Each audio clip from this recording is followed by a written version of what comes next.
Hi everybody. I've moved my microphone. I did that earlier today. I already read JoJo's manga for the day and I want to make another one. I want to do another one. I have to. I have to. It's so much fun. It's also like it's really easy to isolate in terms of the content creation process. Oops, I'm messing with my microphone. I shouldn't do that on camera. That's dumb. That's just dumb. Um I really find it easy to isolate because I can just go in with nothing, right? I can just go in with nothing and a guy maybe come out with a cool character, and that's really cool. We've done a few builds so far. I'm gonna try to get that druid build up. I think I'm gonna skip putting up build number 3, which was honestly, to be honest, it was just a stolen idea from Colby. I just did it quickly. It was a Sorkadin. It was late at night, and it was a good build, but like poorly put together. If you want to understand that build, just go look at the Catch 22, which Colby built, and I don't want to rip it off or put that build up. So if I ever mention it in another video, it's not a thing that I'm actually going to put up on the channel. Sorry. But I did make that druid build. Which is in some ways somewhat similar to Colby's like Pokemon trainer build, which again is similar to the Cash Betchum character that I created for my own purposes for a different reason for a different game.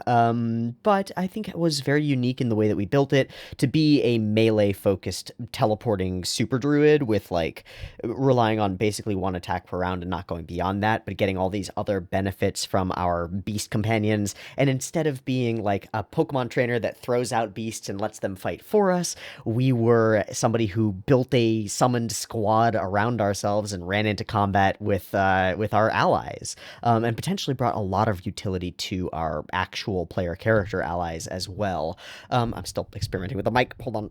I would love to get it out of frame, but then still sound good. That would be the ideal. That would be really cool. And I don't know if I can get that to happen. So I'm working on it. I'm working on it here. I'm working here. Maybe. Ooh, whoa, that sounds really good. Ooh, oh, okay. All right. Well, I'm gonna put it there for a little bit. That sounds really good to me. I'm also getting less, which is one of my biggest problems. Especially since I chipped my tooth a little while ago, I haven't gone to a dentist yet and got it fixed. Has gotten worse. I do need to get that fixed. I'll do it soon. Okay. I'm actually part of the reason is that I'm just scared that it's going to be too expensive, and I'm just going to be like, well, what the fuck do I do about this? I hate the stress of having bills that are too big to pay. It's bad. Obviously there's credit and debt, but I don't like going into debt. I don't like credit very much, so I know, I should, but I don't know. Anyway, medical debt is bullshit. Welcome to the United States where we don't have free dental or healthcare. Okay, and that's a totally different discussion for a different time, and probably for somebody else's channel, and for somebody else to take a hold of, and also a discussion that lots of people are already having, so I'm not worried about it too much. I will get it fixed at some point, but let's make ourselves a new character standard style. I think I'm going to limit myself to 2 rolled arrays, which maybe will force us into something more interesting. Because we've had a couple of powerful rolls for our third one. I'm going to add 2 groups. I'm going to roll them right now in front of you on screen. Oh, that was almost a 6. It wouldn't have been amazing, but it would have been like a 15. Oof. Eh. Eh. Eh. Oof. Um, okay. So again, this is like a more extreme and weird standard array, but not really. But it does still give us a 15 and a 14. So it's a buildable character. It's just gonna be sort of similar to the one we did before, but we'll make it super different, obviously. That's interesting. It's interesting. I'll spend some time thinking about it for now before I roll the next one, just to think about it and see what I think. I mean, this is going to be weaker than a point buy character. I think the total score on this, I'll just calc it really quick. Might as well. 2234 plus 5 plus 14 plus 15. 68. So 1 better than all of the bad rolls that we've had so far. It's rough. It's rough. There's still this 15 here. We could still build a 15-14 with a 12 somewhere. We're gonna have low health or low dexterity or low something, and we're gonna have really bad something to the point where we want to put a +1 in this and offset it so that it's not -3. It's just too brutal. It's just too brutal to be -3 in something. Oh, it's so cruel. We could do it though. This could be a cleric in heavy armor with low dexterity. It's possible. There are things that can be done here. We can't really multi-class effectively because 11, 12, 11, unless we dedicate some stats to doing so, and that's not great. So we're looking at like a straight class character or a multi-class between two things that use the same stats.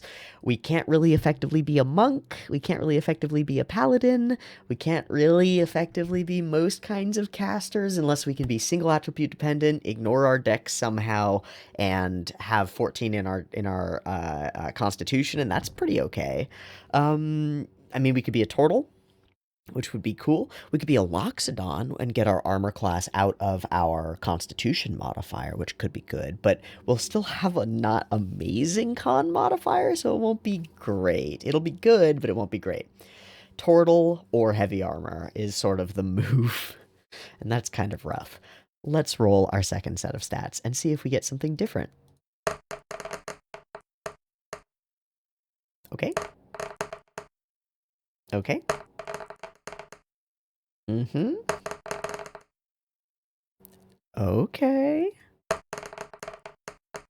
Okay. Now we're talking. Now we're talking. All right, there's some stuff with this. Let me calc it. 9, 9, 18 plus 10, 28, and that's as far as I'll go.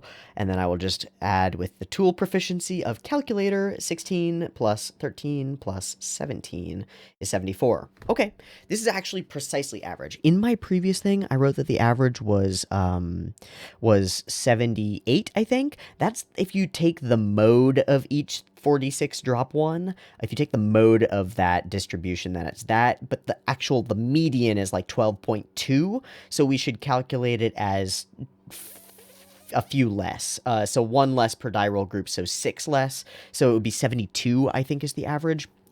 Sue me. It's somewhere in there. So this is about average. You can imagine that if we took a point from our 17 and put it in a 9, it would be a 10. And if we put a point from our 16 down into a 9, it would be a 10. So we'd have 3 10s, a 13, a 15, and a 16. And that's like, that sounds more average, right? What's interesting about this one is the distribution, because we've got this 17, which gives us something sexy, and 16, which is also really good. It's already an even score. It's a +3. We can add a +2 to it and make it a +4, and that's really cool. Potentially, we could add a +2 to that and a +1 to our 17 and start off the game with 2 18s, which is very nice. Or we could mix things up in any number of other ways. Hell, a half-elf could put their +2 in whatever this 16 is, make it an 18, put a +1 in this 17, make it an 18, and put a +1 in this 13 and make it a 14.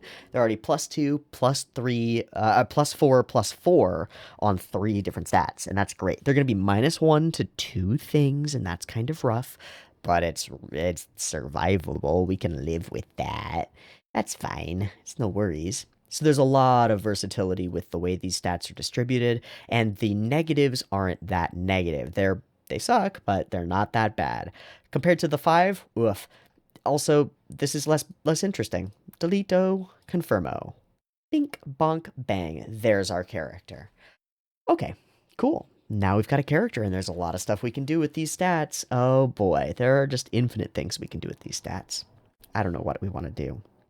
I think what I'm going to do is I'm going to give myself some time, and I'm just going to think for a bit, and I'm going to let an idea bloom in my head, because it always does if I don't force it. But when I'm forcing it, it doesn't. So I'll just think for a moment. I don't know why things aren't loading completely. It's just being weird, but it's fine. I understand where everything is and what things look like, so that's okay for me.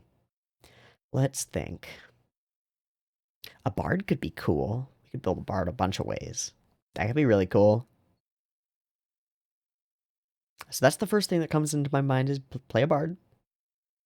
This stat block could be something multiple attribute dependent if we wanted it to, because we can grab those like two 18s probably, or like an 1817 or two 17s or something high. We're already starting off in a really good place if we're something like a monk who needs dex and wisdom. We could have an 18 in both and a 14 constitution and be fucking chilling. We'd be bad at everything else mostly, but we'd be fucking chilling as a monk. Unfortunately, monks aren't that cool. I mean, they're super cool. They're like one of the coolest classes. They're great in lots of ways. I don't love monks, and I don't love optimizing monks because it's always like, bleh. You're just finding ways to add damage to every hit, and it requires a lot of multi-class. Blah. We've built a wizard, we built a warlock. Not that that matters, we can still build a completely different character that's like that. My first idea is a bard. I don't know, I like bards. Bard might be my favorite class. It's hard to say. I don't get to play a lot of classes. I think I'm going to lock bard. I might change this. I might not want to be level 1 bard, because I might want to be level 1 in something else. But it's very tempting to be 6 in bard, because you get magical secrets if you're a lore bard, or you get extra attack if you're a sword bard, or a valor bard, I guess. But I'm not going to play a valor bard. Right? We do get that at 6. I just want to check for swords. Make sure it is at 6. Okay, and it is. Okay. Dex, charisma, constitution.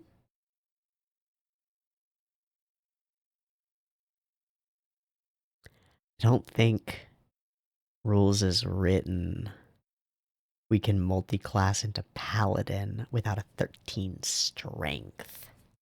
Shit. Or multi-class out of paladin, which is worse. So we're not gonna plan to, I guess. It sort of takes paladin off the table, and I'd really like paladin. Like paladin and bard together, it works super, super well. I like it a lot. I like that idea for this character.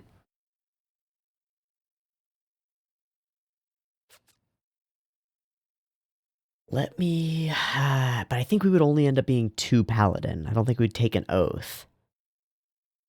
We do get a fighting style. Oh, so tempting.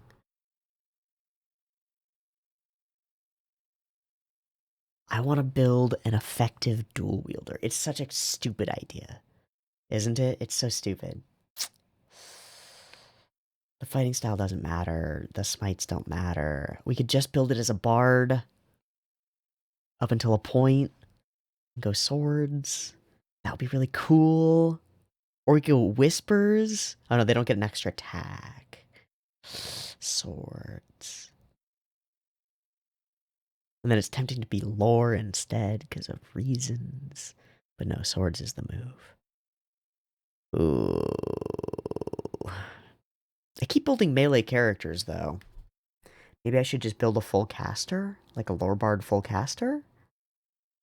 And ignore the paladin shit? I could do that. I want to make a cool dual wielder. I feel like with the Bladesinger build that I did, I got super sidetracked by Shadowblade, and that's totally fine. But I think I want to make a cool dual wielder, and I think Bard is a great way to do that, potentially. Specifically, the Swords Bard. So I'm going to just say that we are going to hard ignore Paladin for now. If we can convince a dungeon master, and I will allow this as a dungeon master personally, that a dex-based character can also be a paladin effectively, especially if we get it later and we don't get like heavy armor proficiency, then we get martial weapons totally, and we get a bunch of stuff from paladin, and we get smites, and that's super duper dope. It's super duper dope. But I'm just gonna build a swords bard. It's simpler. I haven't done one yet on the channel. I like building them. I haven't done one in a long time, and I want it to be a dual wielder, which is a problem. I think 16 dex, 17 ka, 13 con. Oh, it'd be so good to bump our stats though. Unless it did go strength. I could go strength, con, ignore dex. Keep a 10 in there for saving throws. Int, whiz, apply. This could work. So we do start paladin. Think about it. Think about it. Think about it. Hey, why not? Might as well start Paladin, right? Okay, let's do it. I like this idea. Ooh, but we start. Oh no, but starting Bard gives us proficiencies that we want. It's fine. We're gonna start Paladin. Boom. Bam. Can we get athletics persuasion? Or is it's only athletics intimidation from like soldier? Oh, it is athletics persuasion from mercenary veterans, and it's athletics persuasion from soldiers? Intimidation from soldiers. Okay, and they get military rank. We don't have that. We could be a mercenary veteran though. A fighter who is sworn to protect the people around them, but has perhaps left fighting for a while, become a bit of a gambler maybe, and found themselves in need of coin and using an old skill set, perhaps the tools or things that they played. I don't have a proficiency in I won't get a proficiency in an instrument until I'm level 2 and I'm a bard, right? Shite. That does suck. That's okay. I think it's all right. I don't think we're going to be a big performer, really, as a bard. More maybe a storyteller, maybe somebody who tells raucous tales at taverns of their life as a mercenary and the crazy antics that they and their parties of ne'er-do-wells got up to. Probably grossly exaggerated tales, probably not the real deal, but tells crazy stories in sort of a, well, if you buy me another drink, I'll tell you a tale that'll make your blood run cold, sort of a way, you know? I think that makes sense, right? I think that makes perfect sense, right? So this is somebody who is not probably welcome at most establishments or like brought in as entertainment, but is still a bard and a storyteller and thinks a lot about stories and perhaps maybe lives in stories in their own head. And so I think actually being a paladin is really cool for this character because maybe they're not very good at being a paladin. Maybe they're more a paladin in their own mind, and maybe that's why they never go further into paladin to actually swear an oath, is because their glorious deeds and all of these things are maybe a little exaggerated, maybe more in their own mind than otherwise. But perhaps as they move on in their lifespan, they find out that they do have some power in their ability to speak words of grand tales to their allies and companions, as well as other people at the tavern who might buy them a drink for a good story. Ooh, I like this storyteller type of character. I'm going to just type the name. I'm just going to put name storyteller.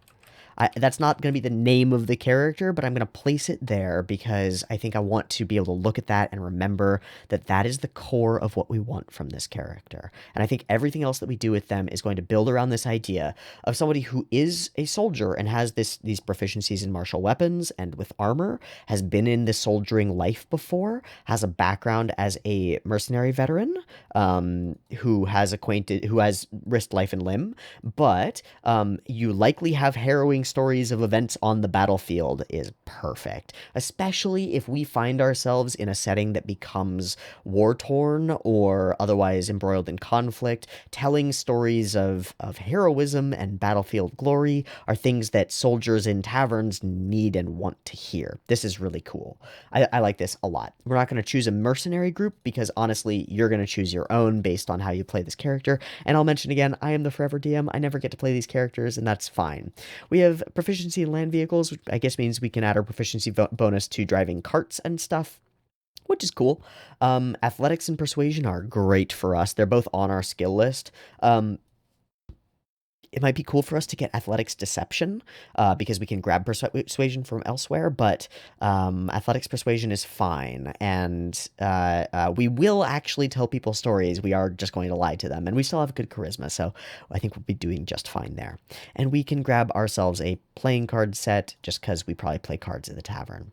You know mercenary life, you know a little about any such company. You can find mercenary work between adventures sufficient to maintain a comfortable lifestyle. So our downtime will be at least comfortable if we can find mercenary work, which we shall be able to do. Always polite and respectful? I don't think so. I will grab some of these personality traits. I've never done this on camera before, but I will do it anyway. Enjoy being strong and breaking things. I can stare down a hellhound without flinching. I am full of inspiring cautionary tales from my military experience relative to almost every combat situation. Oh yeah, we're doing that in combat a lot. I face problems head on. I don't think so. I've lost too many friends and I'm slow to make new ones. Or I'm haunted by memories of war. I can't get the images of violence out of my mind. I like both of these a lot as a background for this character. I think number 3 is the answer because this is a type of character that goes places and meets a lot of people, but is using those people for their own purposes, namely to get drunk, and doesn't make deep connections with people. Probably relates everything to a story or to one of their old friends, and probably some of those stories end in a way where the character stops telling the story and grows silent and sips their drink. There's probably this is a raucous and fun character with some darkness in their heart and some sadness there, and I like that. Boom. I like that. Great. Ideals, greater good, responsibility, definitely not. Independence, perhaps. Might and strength, maybe. Live and let live, ideals aren't worth getting killed over or going to war for. I am choosing. Um, this is interesting and useful. I think that for a mercenary, this makes sense. And I think for someone who is no longer a mercenary, this makes sense. Lawful is a hard no. Greater good, I don't think we are. Might in life as in war, the stronger force wins. It's a possibility, but I don't think so. I do like this chaotic idea of like independence and not following orders blindly. Maybe we watched some of our friends get killed because they were given bad orders, and that could be something that will instill upon us this kind of an ideal. I'm going to plop that down and we'll change it later if we want to, but it doesn't matter. I would still lay down my life for the people I served with. We grab. Someone saved my life on the battlefield. I don't know if that has actually happened or if we'll just lie about it. I'm not going to put it there. My honor is my life. I don't think we have too much of that. I'll never forget the crushing defeat my company suffered or the enemies who dealt it. Those who fight beside me are those worth dying for. Considering little DM tip. Considering that a lot of and I fight for those who cannot fight for themselves. These are both really good. I will just tell you something. Both of these are really useful for your DM. Really useful for your DM. If you are I fight for those who cannot fight for themselves, then convincing your character to buy into any combat situation is as simple as putting an innocent person potentially in the line of fire. Done. Those who fight beside me are those worth dying for. Convincing your character to join an adventuring party and become part of a group is as simple as making goblins attack the tavern that you're staying in and you all fight together. Suddenly there's a bond of camaraderie, and maybe your character is the one who solidifies that bond and talks to the others and says, we should do more together and go somewhere else and go on more adventures. Hey, look, there's a job board posting right over there that has a hunt for a monster, and we should go do that so that we have money, so that we can buy equipment and get you all armored up, because I know about armor and you don't, and you should have more armor, and we should go get some money. Let's all be together and be a thing. This is huge for us. So I'm going to grab those who fight beside me are those worth dying for, because Bard Paladin, baby. This works. This is just like the best thing that we could possibly do. It also gives us a great way written on our character sheet to remind ourselves why we're here and how we should act in terms of convincing the other party members if we have to, and at least role-playing out why we should stick together, because that's an important thing that people can role-play, and it's very, very good to do so, and focusing on it makes your adventuring group feel much better, and it also solidifies your friend group in real life, which is really cool. Flaws. The monstrous enemy we faced in battle still leaves me quivering with fear. I like that. I have little respect for anyone who's not a proven warrior. Why wouldn't I respect them? They can buy me beer. I made a terrible mistake in battle that cost many lives, and I would do anything to keep that mistake secret. This is very us, but I don't know. My hatred of my enemies is blind and unreasoning? I don't think so. I obey the law even if the law causes misery? Hell no. I'd rather eat my armor than admit when I'm wrong. This could be fun given how much we lie. I'm going to grab it. Yeah, absolutely. I'd rather eat my armor than admit when I'm wrong. Specifically, to admit that one of my. I'm going to put a caveat on this to admit that one of my stories wasn't actually true. If somebody finds me, catches me in a contradiction, this is the type of character who will compulsively lie and add more lies on top of that in order to try and smooth it over, and everybody will see through it, and it's totally fine. And that's fun and fair game both at your party and with NPCs. Let's do it. These two, 1 and 2. I made a terrible mistake that cost many lives, and I would do anything to keep that mistake secret. This would lean into the dark side of this character. I don't think that I'm going to grab it. The monstrous enemy we faced in battle still leaves me quivering with fear. I like better. And, in fact, I would say that we should right now think about and choose what that enemy is because it's going to determine some things. So maybe why are we no longer a mercenary veteran? Well, maybe we went into battle. Maybe we went into battle and here they are. Great. Then admit I've been caught in a lie. How about that? Admit when I have been. You can always change these, right? These are suggestions. They're guidelines, not rules. And the monstrous enemy we faced in battle still leaves me quivering with fear. I'm going to say that our character went into battle, hired as a mercenary group to clear something out, or save some village, or do something that they were paid to do, and our character was caught in the fear aura of an adult dragon. Let's say a black dragon.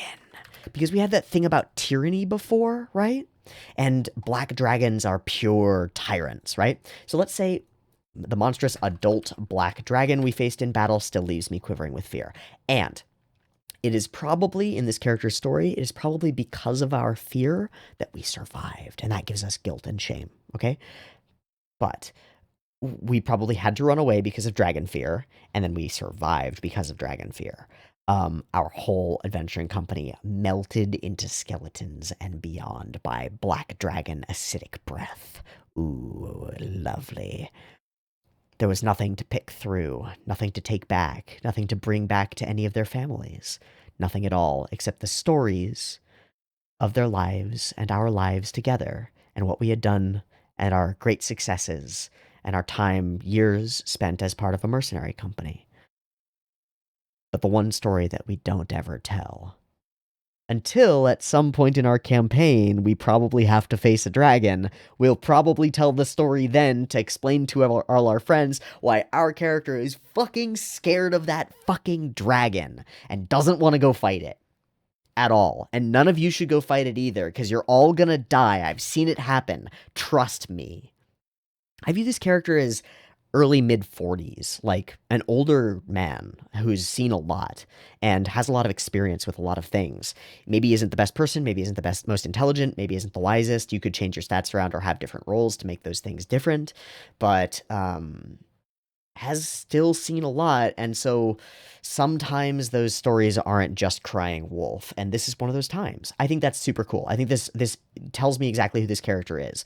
They are not a coward in and of themselves. And I think that leads to the Bard Paladin. They're not a coward in and of themselves, and they strive to inspire the team around them and the people around them, which is great and really cool. They might come into conflict with other characters in the party because they're trying to do this, and that sort of an attitude can actually rub the wrong way on some people and some parties, and that's totally okay, because our character will kind of be like a dad in the party, right? And maybe it's pretty likely that we're gonna have like a rogue in our party who's like, I hate dads. Well, shit. All right, bud. Well, I don't want you to go get yourself killed, so don't go fight that dragon. I'm gonna go fight the dragon anyway, Dad. Perfect. Perfect. So we're slow to make new friends, but we do make them when we fight beside people. We lay down our life for the people we served with and who we serve with now. Ideals aren't worth killing over or going to war for, but our people, the people around us, are. We're a consummate liar. We are not a coward, but we have run away before and we know what it feels like and we don't like it, which is probably part of why we go forward into combat when we do. And we embrace independence to some extent. I love this. I love this a lot. And we're full of stories. I love it. This is fantastic. Okay. Paladin 1, other proficiencies. So yes, we grabbed these two off of our skill list. Intimidation, if we're a dad, yeah, let's grab it. Let's grab it. And we're not very good at insight naturally, or medicine. Maybe we could grab medicine and be a little bit better at being a battlefield healer, but we have lay on hands and we're gonna have bard spells, so nah. Let's grab insight so that we have a little bit of a better time determining what's going on in people's heads so that we can dad at them. You know? That makes sense to us. And I think the way I see this dad is like they're I'm calling them a dad. They're a storyteller. They're not a father. At least as far as they know. Maybe they are, and your DM will fuck you. But they're not a father as far as they know. Probably. They've probably been in love a few times, but it's not worked out. Maybe they were in love with somebody in their adventuring party or in their mercenary company, and they died. That would be sad, but valuable experience, right? Um, we gain a bunch of things from being a paladin. We gain 1d10 per paladin level hit points, which is lovely. Just lovely, because we're only +1 right now. We'll hopefully try to bump that to +2, depending on what we take as our character or our class. I would love to have a feat at level 1, but I'm probably not going to get one. And it's okay, because we're going to get something else that's really cool. So maybe we don't need the feat too much. It would be nice to have, though. We'll get it later. It'll be fine. We can get it by level 6, I think. And that'll be great. That'll be glorious. Okay. We get a bunch of hit points. We get proficiencies in wisdom and charisma saving throws, which is great because we don't have a great wisdom, but also great because we have a great charisma. If we were going all in paladin, we wouldn't have to worry about saving throws as much once we hit level 6, but we're not. We're multiclassing out about as soon as we really can. All armor and shields, which is lovely. However, I don't think we will be using shields. We will, however, immediately pick up some plate armor when we can. But we'll start with our chainmail heavy armor. We will have disadvantage on stealth checks. This is a dad. They are clonking around. This is not a stealthy boy. This is an armored up former fighter who knows the damage that enemies can do to them and doesn't want to take it, is wearing good armor. 100%. And we gain our proficiencies in intimidation and insight, which are subject to change, but I don't think they will. We gain Divine Sense. It lets us know as an action for a couple of times, 1 plus our Charisma modifier, which is a bunch, Celestials, Fiends, or Undead around us, which is super useful. It's a great way to scout stuff. If you can just be like, is that a bad thing over there? Yep, that's a bad thing over there. Hey guys, let's not go that way, or let's be ready for whatever's going to jump out at us and jump scare us because it's a ghost or a demon or an undead thing or a celestial or who knows. And we get lay on hands, and we get 5 points of lay on hands pool. We can cure diseases or neutralize poisons with it, which is awesome. We can also pump out 1 hit point at a time to heal people if they're dead or unconscious at least, and that's great. That's 5 resurrections per day, essentially. At this level, it might as well be 5 uses of a resurrection of a healing thing with 1 use. The only class that can do better than that at this level is a druid, or no, not even a ranger, a druid casting Goodberry, or somebody who has magic initiate druid casting Goodberry. But what, actually?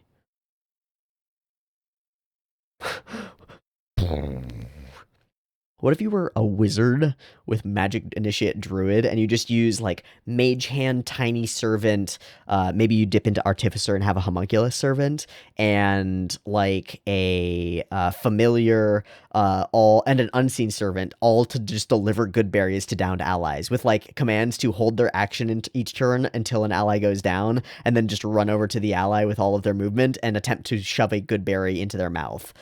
That's so fucking crazy.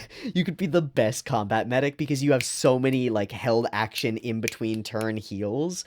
You could have a familiar just ride on your tank's shoulder with a good berry in their hand. Like have your familiar be a creature that can hold a berry like in its beak and just give it to just baby bird it down into your barbarian if the barbarian goes down. Oh my fucking god. That's such a crazy idea. All right, totally unrelated to this, but magic initiate druid to get shillelagh as well.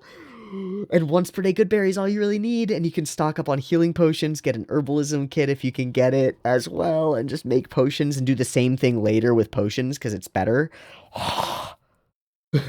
So crazy. The battlefield healer wizard. We might have to build something like that, but we'll need the right stats for it. It doesn't matter. We're not going to do it right now. We get all this shit. That's great. We did our description. Let's do our equipment. Oh right, our race. We got to do a race. We need a race. I need to know who this boy be.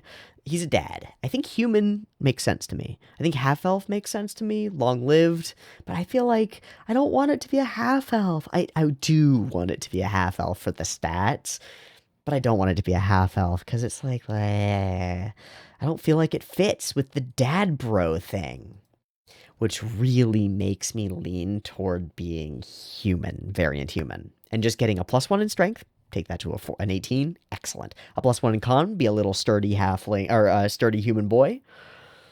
Human dad, obviously. That's cool. I'm going to look at the other human variants. I do feel like human fits for this character. I mean, maybe like a shifter that's mostly human, or something that looks human but isn't quite human. Like a Kalishtar or something might work better, but I don't think so. I think human or variant human is the way. I'm going to look at the other marks because getting some spells that aren't on the Bard or Paladin spell list can be really groovy. And I don't know if there's something here that we really want. Sentinel. Con Wisdom initially. Wisdom Insight or Wisdom Perception D4. Shield spell once. We don't get that. You regain it after you finish a long rest. And you can use your reaction to swap places with a creature and you are hit by the attack instead. Hold on. It does say you are hit by the attack instead. Does that mean that even if they're below your armor class, you're still a hit? Like you don't compare it to your armor class? You're just automatically hit by it. That's fucking bullshit. And then all the spells are things that I think, can get anyway. It'd be lovely to have just counterspell on our spell list and not have to take it as a magical secret. That's almost worth it on its own. Bigby's Hand as well. Death Ward as well. It's really cool. And the ability to swap with somebody and just like take the hit anyway is really neat, but we're not going to be the beefiest boy. It would be great if we could use our armor class, because I think we're going to have a pretty good armor class with this character. That would be great, but I don't think it's as good as it might be otherwise. That kind of sucks. Now, Mark of Passage, we looked at a bunch before. D4s to acrobatics checks is cool. Misty Step is great. We won't get it anywhere else, really. Getting Expeditious, all these movement spells as just spells that we have, as well as Teleportation Circle. So we don't have to burn anything on it. We can just be a primary, like, utility, move us from one place to another as a bard once we're at higher level. That's so sick. Also, I would take Dimension Door as a bard anyway. Blink and Phantom Steed are great, like really great. Pass Without a Trace is amazing and nobody gets it. Misty Step's awesome. And it gives us dex and one other ability score, but we can put the dex into wherever, strength, whatever. And it makes us faster, which is really good for us. And it gives us an ability check on land vehicles, which we already have proficiency in from our background. It might work really well. Mark of Passage, still a Wanderer, something like that. I don't know. It's cool. Obviously, you might not have Eberron. I think these are from Eberron. Setting stuff in your game, then just play a variant human and take dual wielder. We did it. Or another feat if you don't want to be a dual 2-weapon fighter. You don't have to be a 2-weapon fighter for this. I'm going to build this character as a 2-weapon fighter. I'm going to build them to be as strong as a 2-weapon fighter as they can be. I know that it's not as good in a lot of circumstances, and I'm okay with that. I still want to do it for the thematic core of the character because it's cool to me. Finding gives us Hunter's Mark once per day. It's cool. It would be a bump to our damage output pretty consistently, I think, because we're planning to make a good number of attacks every round, and the concentration spell of hitting with Hunter's Mark on all those attacks would be really good, to the point where it might even be worth taking it as like a feat or something, but I don't think the Mark of Finding Human is actually that great. It's I mean, these don't matter, but +2/+1 is good. It's really good. But it's only once per day, and we don't get it as part of our spell list, so it's not consistent. It could be whatever. We could be a Warforged and just grab some extra AC and be really cool. Be a Metal Dad. Maybe that's why we survived, but I think we do get, yeah. No, I don't want to be a Robot Dad. You could be a Robot Dad. It would be probably more powerful. +2/+1 and +1 AC and all the poison resistance and stuff. It would be really powerful to be a Warforged.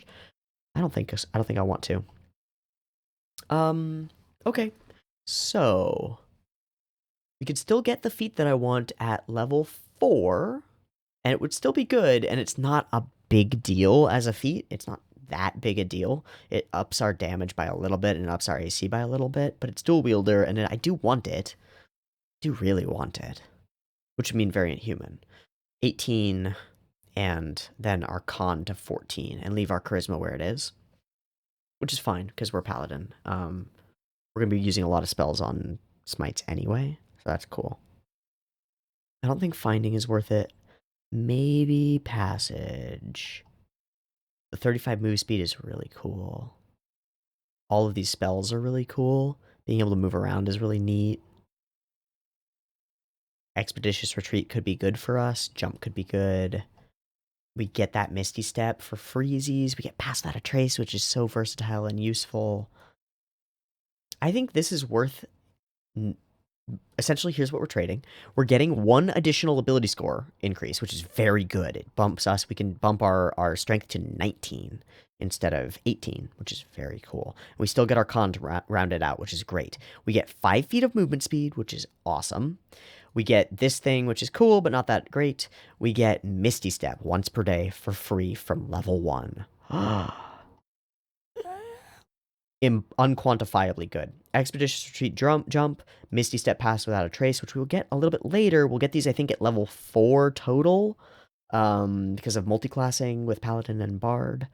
Blink, Phantom Steed. This is so good. This is just so good. Just getting Pass Without a Trace is worth a race. It's worth taking, like, Earth Genasi. Here we get it as a spell. I mean, we don't get it for free, but we get it as a spell by 4th level. It's so good. Dimension Door is amazing. Phantom Steed and Blink are less useful, but still amazing. I'm choosing this. I'm going to skip Dual Wielder. There are reasons to do so. Adding our ability score, using slightly larger weapons is not that good for us. It just doesn't matter that much. It just doesn't matter that much. So I'm going to choose the... let me go ahead and grab some things from here. Optional class features and customize your origin, namely. And let me not show level scaled spells because we are going to be a spellcaster. And we'll keep feat requirements and multi-class requirements. Okay, one sec. Let me look at other feats and see if I'm just pigeonholing myself by thinking about dual wielder as the feat that I want to choose. I think it still is the primary feat that I would want, but there are other things that are good, like Slasher could be really cool, and would give us another +1 and make it basically a wash, except for the spell choices. Fey Touched wouldn't be worth it because we don't really want that Hex. We could be ranged instead. We could get Fighting Initiate and take a 3rd fighting style. Hold on, what do we actually get from that? No. We don't get anything useful from that. But we're already going to grab, I think, defense and 2-weapon fighting. Although we could take protection. I'm sorry, not protection, interception, and reduce damage to our friends.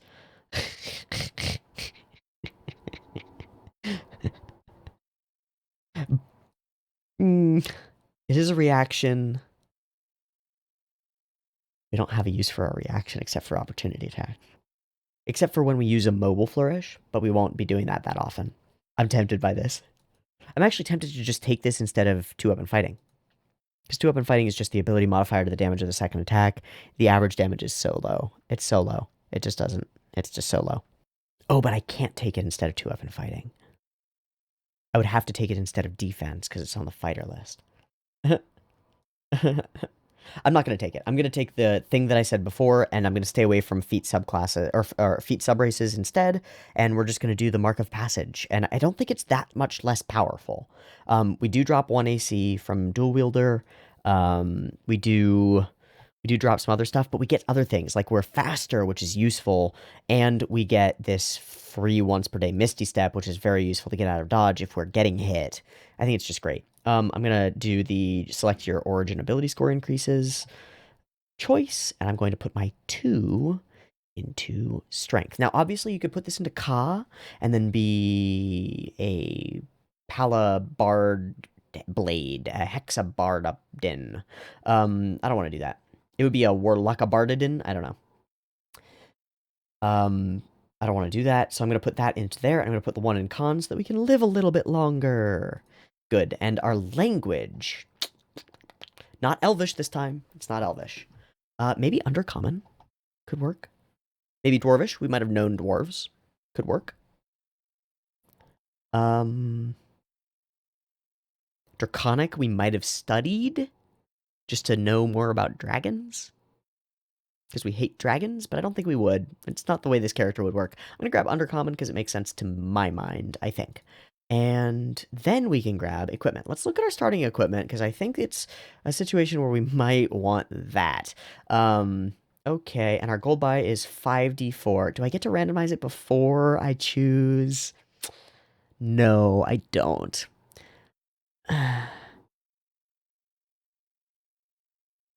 It's 15. Let's fucking go. We're gonna do gold buy. Wait, how much is chainmail? Actually, hold on. How much is chain? Chainmail. Oh, it's 75 gold. That's not bad. Leaves us with 75 gold more. That's not too bad. Considering I think we want short swords. Or hand axes, right? Are hand axes cheaper than short swords? They're still a d6 weapon, right? And they can be thrown.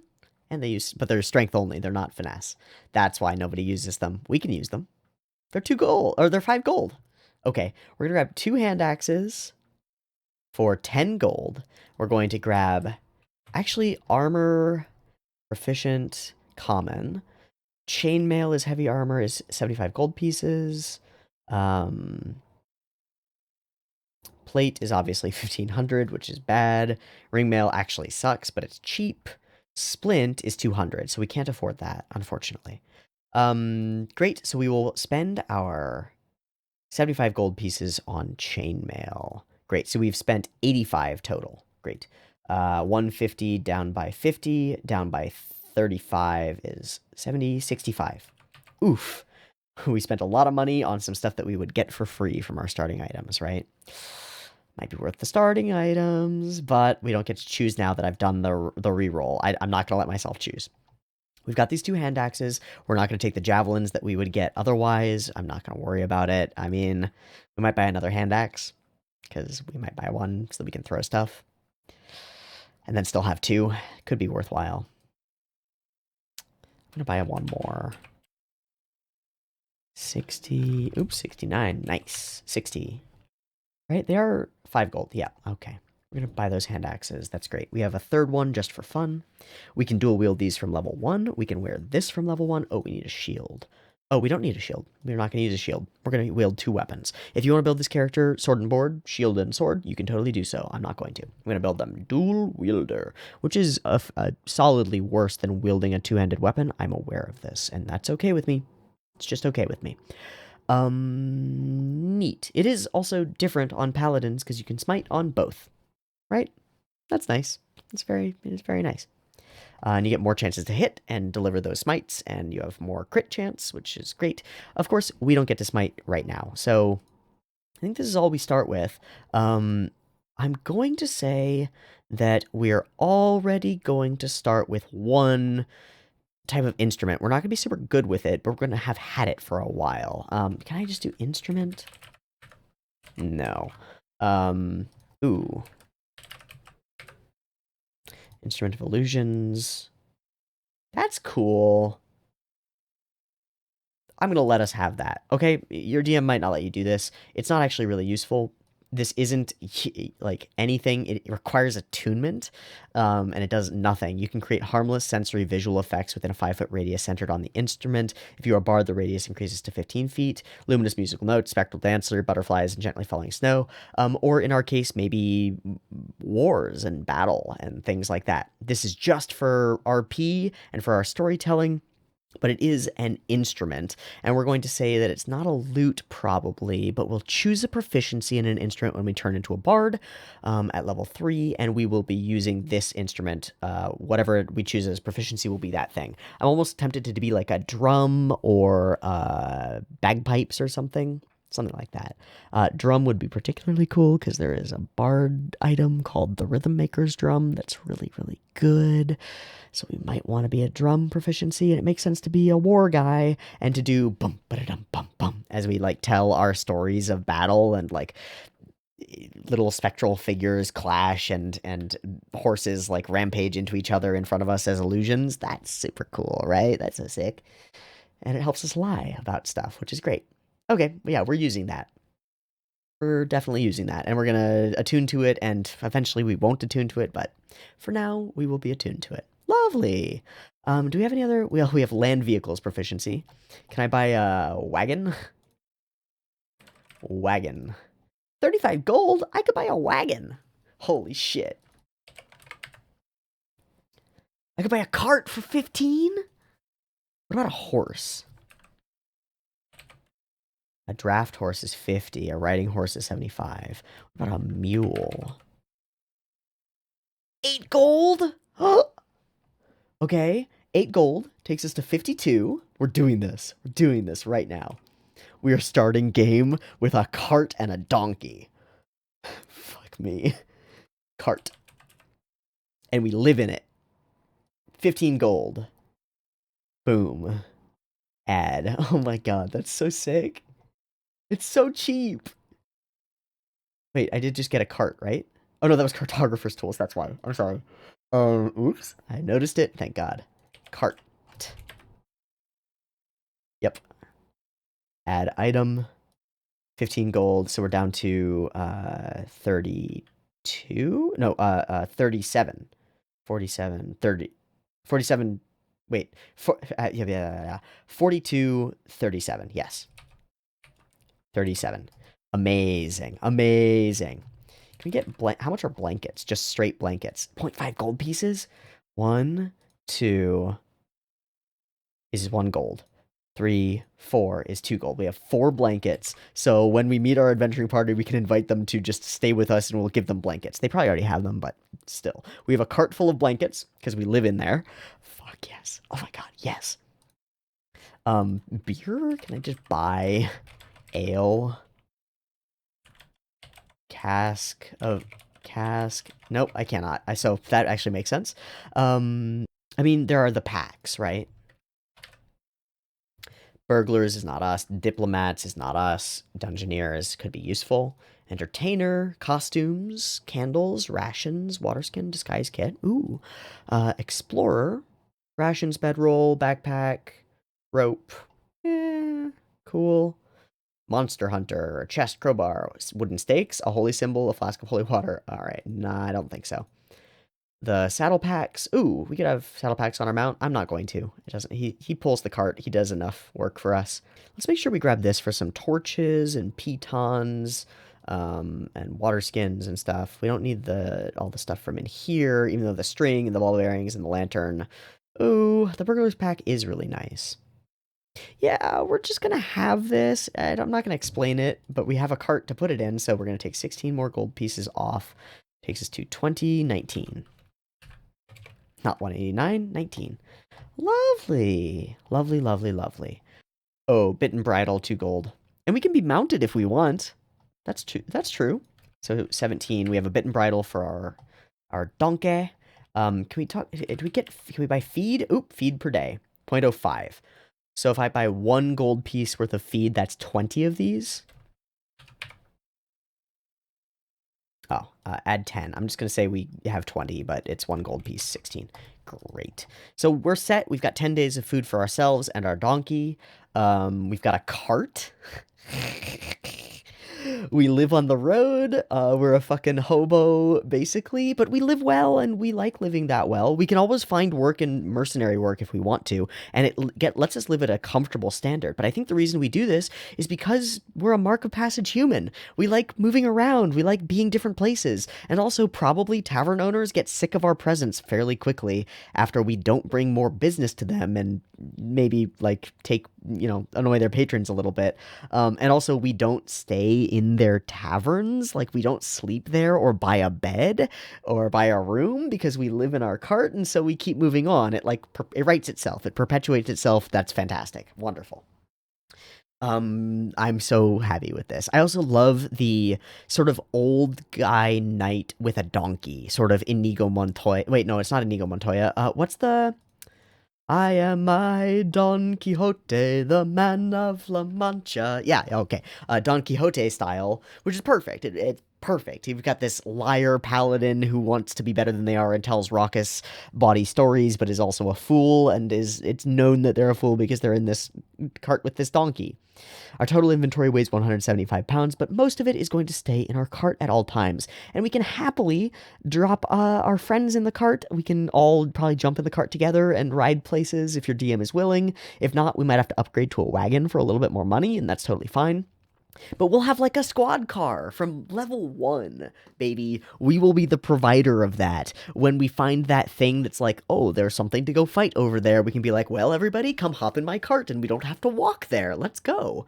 And our poor donkey will pull all our asses there because it's a strong ass donkey. Let's go. The real hero is the donkey. Fuck yes.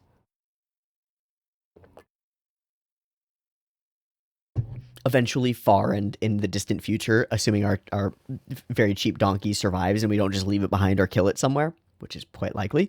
But I think our donkey's our companion. We've been with this donkey for a couple of years. We're like we had a donkey before that, and that donkey lived until it was old and died. Probably like donkeys live for a pretty good long time. I think. How long do donkeys live?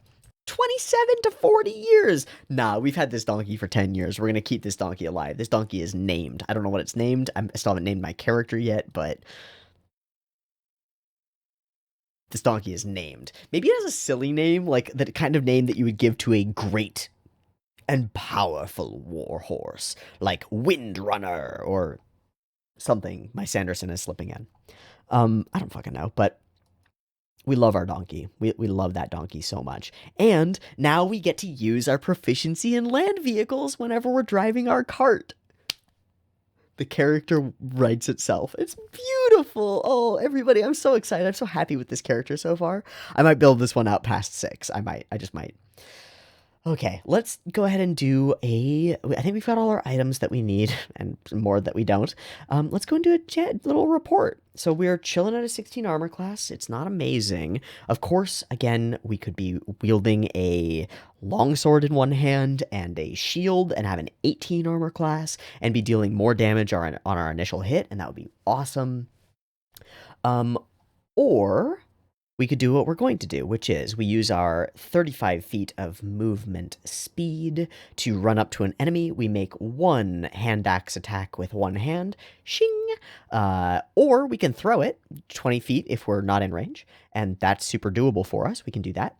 Hopefully we have at least one of our hand axes out before we begin combat, because it's going to be hard for us to draw two. Unfortunately, we would be able to use our object interaction to draw one, but not both. So we want to keep one out most of the time if we can. But we're going to assume that we had at least one out, use perhaps our object interaction to draw another one, run up to an enemy, or at least within 20 feet of an enemy, hopefully. Even within 60 feet, we can still throw a hand axe, and that's nice, but within 20 feet of an enemy is ideal, or directly at an enemy in melee is probably just as good, because then it encourages them to not leave our range and to attack us instead, which is great. We can take that one attack with our hand axe, dealing potentially 1d6 plus 4 at a plus 6 to hit, which is quite good for this level, and then we get to do 2-weapon fighting and take a bonus action attack with our second hand axe. It doesn't deal our plus 4 damage, so it only deals 1d6 for an average of 3.5 damage, but that's still nice. Our average damage, if we hit everything, which we're assuming, and that's not fair, but we're still doing it, is 2d6 plus 4, which is as good as a good rogue at this level, right? Like, we're in equivalent damage. Of course, if the rogue were 2-up fighting, they'd be hitting with 1 for 2d6 plus 4 with sneak attack, assuming they get it, and 1d6 without the second thing as well, and that's better, but we're still sort of keeping up, kind of, maybe, a little bit. Not really, but we're doing okay. Still, we deal more damage than if we weren't 2-up fighting, and we deal as much or more damage, actually, than if we were using a longsword and a shield, but there's a trade-off there. Our armor class isn't as good. We all understand how this works. We're also running around with a beefy 12 hit points, which is pretty darn good for this level, and we would expect pretty good from a paladin level 1. Wonderful. This is a great level for us. I mean, it's not amazing, but we're a level 1 character and nobody's amazing. We also have 4 uses of our Divine Sense. We have the ability to heal our friends a bunch, which is great, and keep them up. And if we must or want to, we can use our bonus action to Misty Step once per day, which is lovely. Okay, that's fantastic. We got a bunch of shit. 1 bonus action, self, once per day. once per long rest. Very cool. Hopefully, with the way that this character is and the way that they're built, they're able to get into combat with the goblins or giant rats or kobolds that they've been fighting, and they're able to dispatch some of them with the help of their newfound allies. Let's say it's goblins who have attacked our tavern, and our party has to fight maybe along with the barkeep in order to defend it. So maybe we're given a night's good free stay inside, which we might take or we might refuse and go sleep in our cart, but we chill with our friends and we find a new quest to go upon, maybe on the morrow after we've all rested from our first harrowing combat encounter. Not the first for us, but maybe the first in a long time for us. We are a level 1 character after all, a little bit old. Regardless, the DM decides that when we wake up in the morning, we have leveled up. So we get level 2, and it's a big level for us. We get a couple of great things. We get a fighting style. Now, the fighting style that I want is not on this list, but there's another one that is really good, and it is on this list, and we're gonna take it. It is the defense fighting style. Now, I would say you could also take the interception fighting style. You must be wielding a shield or a simpler martial weapon, which we are. We're wielding 2 of them, in fact, to use your reaction to reduce the damage that a target other than you takes by 1d10 plus your proficiency bonus to a minimum of 0. It's amazing. It's really good. If we don't want to be as tanky ourselves, and instead we want to focus more on that aspect of supporting our allies, this is the way to go. I think mechanically, I'm going to take defense just because I want to see how high we can push it, because I think we can push it pretty fucking high. I think we can run around with a 20 AC pretty easy without a shield, and that's dope. That's really cool to me. While you are wearing armor, you gain a +1 bonus to armor class. Very, very good. I do think that probably interception is more mechanically beneficial in a lot of ways, but for our purposes, for my purposes, I'm looking at the hit dice that we will have later, and I'm thinking maybe we go defense. Bada bing, bada bang, bada boom. It's always good. And we gain the core class features of Paladin that we are here for. We gain spellcasting, first of all. We can prepare a number of spells equal to our Charisma modifier plus half our Paladin level, which is 1 plus our Charisma modifier. We can cast them with our Charisma, which is pretty darn good. We can use a Holy Symbol as a spellcasting focus. This is going to be a little hard. If you can get your DM to admit that you've put a Holy Symbol on the hilt of one of your daggers, that would be cool. Maybe it's the symbol of your mercenary company and it's around your neck.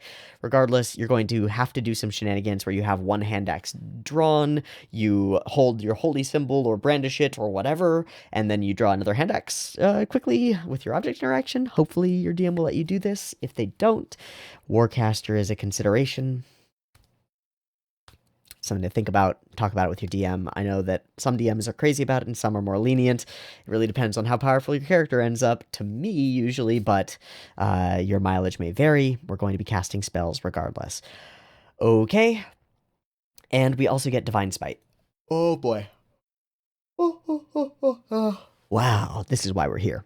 Starting at 2nd level, when you hit a creature with a melee weapon attack, you can expend 1 spell slot to deal radiant damage to the target, in addition to the weapon's damage. The extra damage is 2d8 for a 1st level slot, plus 1d8 for each spell higher than first to a maximum of 5d8. The damage increases by 1d8, and the maximum damage increases by 1d8 if the target is an undead or a fiend. Now, we might also perhaps choose that the thing that we fought that hurt us real bad was not a dragon, but was instead a fiend or an evil undead or something like that, and that would play more into this idea that we're really good against fighting undead things, and we've maybe studied doing so and stuff like that.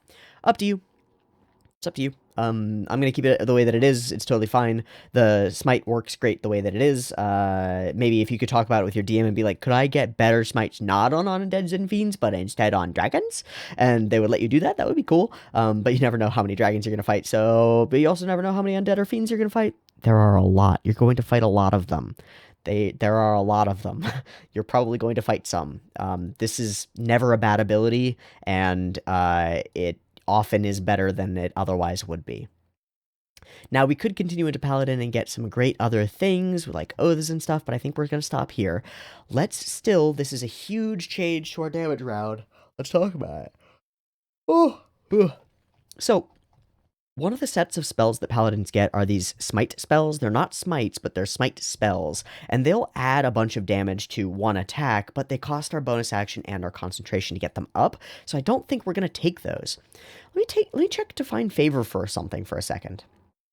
Ooh, your prayer empowers you with divine radiance. Until the spell ends, your weapon attacks deal an extra 1d4 radiant damage on a hit. That's quite nice, actually, considering I mean, well, bless is better. Okay, that's just true.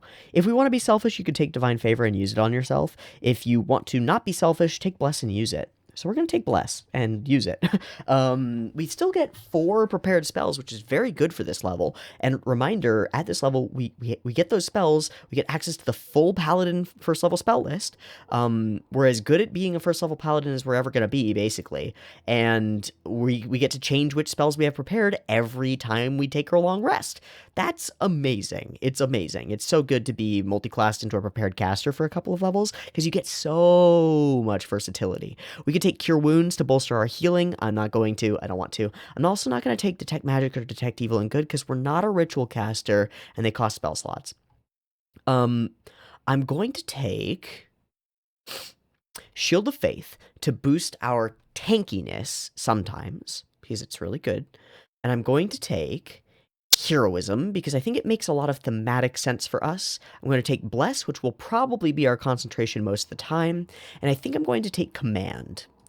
I think there's also something to be said for Compelled Duel, just compelling a creature with a Wisdom save to fight you, and this lets us tank more effectively, but we're not really trying to be a tank, so I'm going to grab Command, and it's a great way to knock a creature out of a fight for a round, if they fail their save. If you just tell them to grovel, the target spends their next turn falling prone and then ending their turn. Or dropping whatever it's holding, and that's really useful. Or whatever one-word command you can come up with. For example, if a creature is climbing a ladder, release or drop. Bye-bye.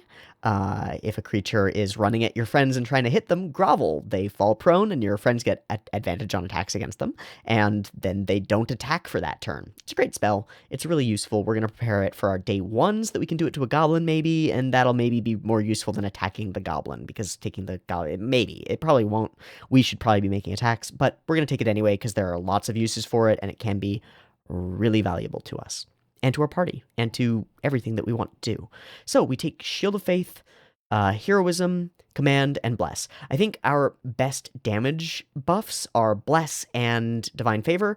I'm not going to take Divine Favor, though. I'm going to take Bless because I think it's actually a bigger damage buff, especially because we're making multiple attacks and we can pump it into all of our party members, or at least some of them, 3 creatures at level 1. It's too good. When a target makes an attack roll or a saving throw, the target can roll a d4 and add the number rolled to the attack or saving throw. I will say that if you already have a cleric in your party who's planning on concentrating on Bless all day, or another paladin or whatever, and somebody else is casting Bless, or I guess like a Divine Soul Sorcerer or whatever, and they're concentrating on Bless, then maybe take Divine Favor and just concentrate on that for your selfish reasons, or Shield of Faith perhaps, and do selfish stuff and just be stronger and deal more damage. Totally viable. We can't assume that you're going to have somebody in your party giving Bless out, but if you find out that you do, you can just prepare a different spell tomorrow, because you can always swap your prepared spells. You're not a sorcerer who's locked in hard. Fuck yeah. How wonderful. Or a bard, for that matter, who's locked in. Absolutely wonderful. Additional paladin spells, Gentle Repose, Prayer of Healing, Warding Bond. Oh, actually, I want this. And Harness Divine Power, we're not going to get there. It would be lovely to get there, but we're not going to. It gives us, I think, a short rest spell slot back, which is really nice, but we're not going to. Okay, hold on. Wait, this changes something, because this gives us access to... Oh, those are second level spells. I saw second, and I thought it meant second level paladin feature.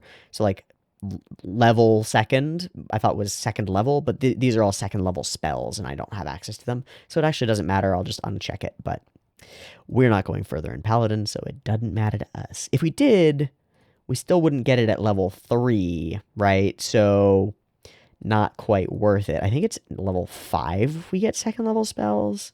Yeah, so fully into Paladin, committed hard, extra attack, and then it's really hard not to go 6 in Paladin and grab all the other things, get the aura, get all the spell slots, get all the things. It's super tempting, so we're not going to do any of that.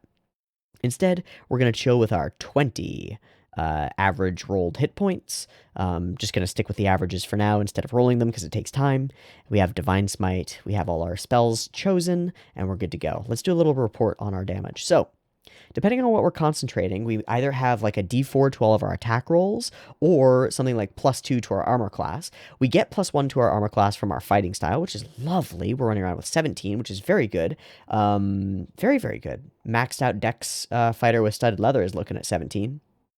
+2 for, I guess, for a shield. We have 10 more hit points of lay on hands, which is amazing. Now we equal the Goodberry user, which is great. Still have divine sense. But the biggest thing that's changed is that we have spells and spell slots. We only have 2 spell slots, which sucks. And we're going to assume that we burned one of them for Bless, because that's worth doing. Although, I think that does up our damage more than anything else consistently. For our Nova round calculation, we could pretend that we don't have that, but we still want it. We still want it. We pretend that we don't have that, and then what we could do, if we're just burning spell slots in one big round of combat for massive damage, we run up to somebody with a hand axe, assume perhaps that somebody has already cast Bless on us, so we don't need to cast it on ourselves, whatever. We run up with a hand axe, we attack for 1d6 plus 4, ding, 7.5 damage, lovely. And then we smite, and we drop a first level smite for 2d8. Additional damage, more if they're a fiend, but let's not assume. 2d8 additional damage, 4.5 damage each for 9 points of damage. So 7.5 plus 9, our damage just went up to 16.5. And then we attack with our second weapon, and hopefully we hit, and we deal a d6, so that's 3.5. So 17.5 plus 3.5 is 21. And then we smite for another 9 points of damage, average for 30. Level 2. Level 2, level 2, level 2. Now that's burning all our spell slots. We're out of resources. We can still do our 1 bam boom, bing bang damage every round as we move along, and that's still pretty good. We're still dealing 1d6 plus 4 is 7.5 plus 3.5 is 11 total. That's still good. It's still great. 11 average damage, and then the ability to pump out 30 in a round if we want to, assuming, whatever. It's also reasonable to just wait and crit fish. If you crit, use your smite and big buko damage and watch the numbers go boom boom, and good for you, and that's lovely. It's also reasonable to expect that we wouldn't be doing this, and instead we would burn a spell slot for our primary combat for the day if we can. Burn a spell slot on Bless and have that on us, and then I think our expected damage goes up in general on average, but since I'm calculating it as like if everything hits, which is not a fair assumption, and I know that, then it doesn't matter for our purposes, but it would matter a lot, so we would burn one on Bless, and then we get way less damage on our Nova round, but a bunch of damage otherwise, and that's really good. It's still really good.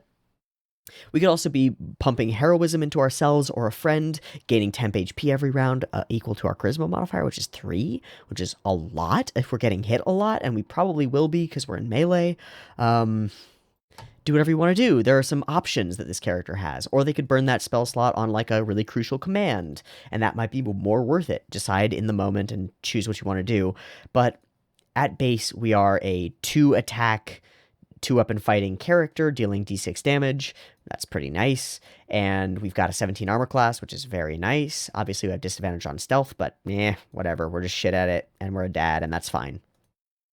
We're great. We're doing lovely. And I think we would probably kill a slightly bigger monster with our big smite round, and all our friends would go, whoa. And maybe we'd get a little bit more adoration from our allies, a little bit more of that feeling of being in a group again, and maybe wanting to do something different in this group. And instead of just being a part of it and maybe running away, try to be a centralizing force and a bolstering force and an inspiring force, perhaps, to our allies. And so we will take our 3rd level as our 1st level in Bard. Ding! And we're a bard. We get some proficiencies. We get 1 additional skill proficiency, and we're taking Deception. This is an easy one to choose. We're going to take Deception. We needed it from the beginning. It would have been nice to have it before, but we didn't. And then there is the music proficiency, and I think we will choose the drum. And we're going to pull out, as we receive that adoration from our friends, we're going to pull out our old war drum. Maybe something, we're going to call this a Drum of Illusions, okay? That's what that is. We're attuned to it. We're going to attune to our Drum of Illusions. and pull out our old war drum. Maybe the ally that we were in love with during our time on the battlefield as a mercenary was the marching commander or something, or liked to play a drum around the fire or whatever. And maybe we were able to save and hold on to and salvage that drum after the combat that slew them and most of our mercenary companions. I don't know. Whatever it is, we pull out this old thing that's been sitting underneath blankets in the back of our cart, and we begin to use it. And as we do, we find that erupting from it, there is this magic that we are able to bolster our stories and make them more powerful and even inspire our allies with our playing. And that's quite cool. We gain a bunch of things from being a bard.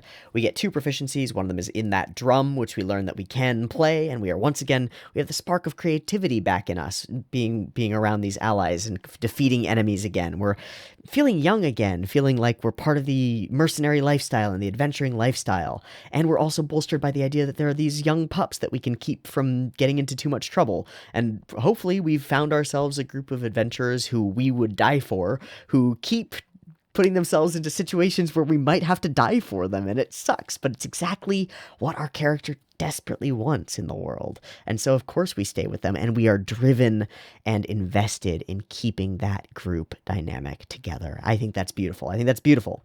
We keep our persuasion, we keep our athletics, we grab deception because we got to be able to lie, and we understand that maybe the characters around us are not the most honest people, and maybe we'll have to lie for them. And we are going to be an effective party face. We've now got the proficiencies to do so. Insight, persuasion, and deception are all the proficiencies that we need. We don't have performance proficiency. Hopefully, we can swing using deception checks or persuasion checks to lie and tell stories instead. But yeah, it's fine. We still have a high ca. We're fine. We're not a great performer, and we're maybe not the best drummer. That's cool. We also get spell casting, which is lovely.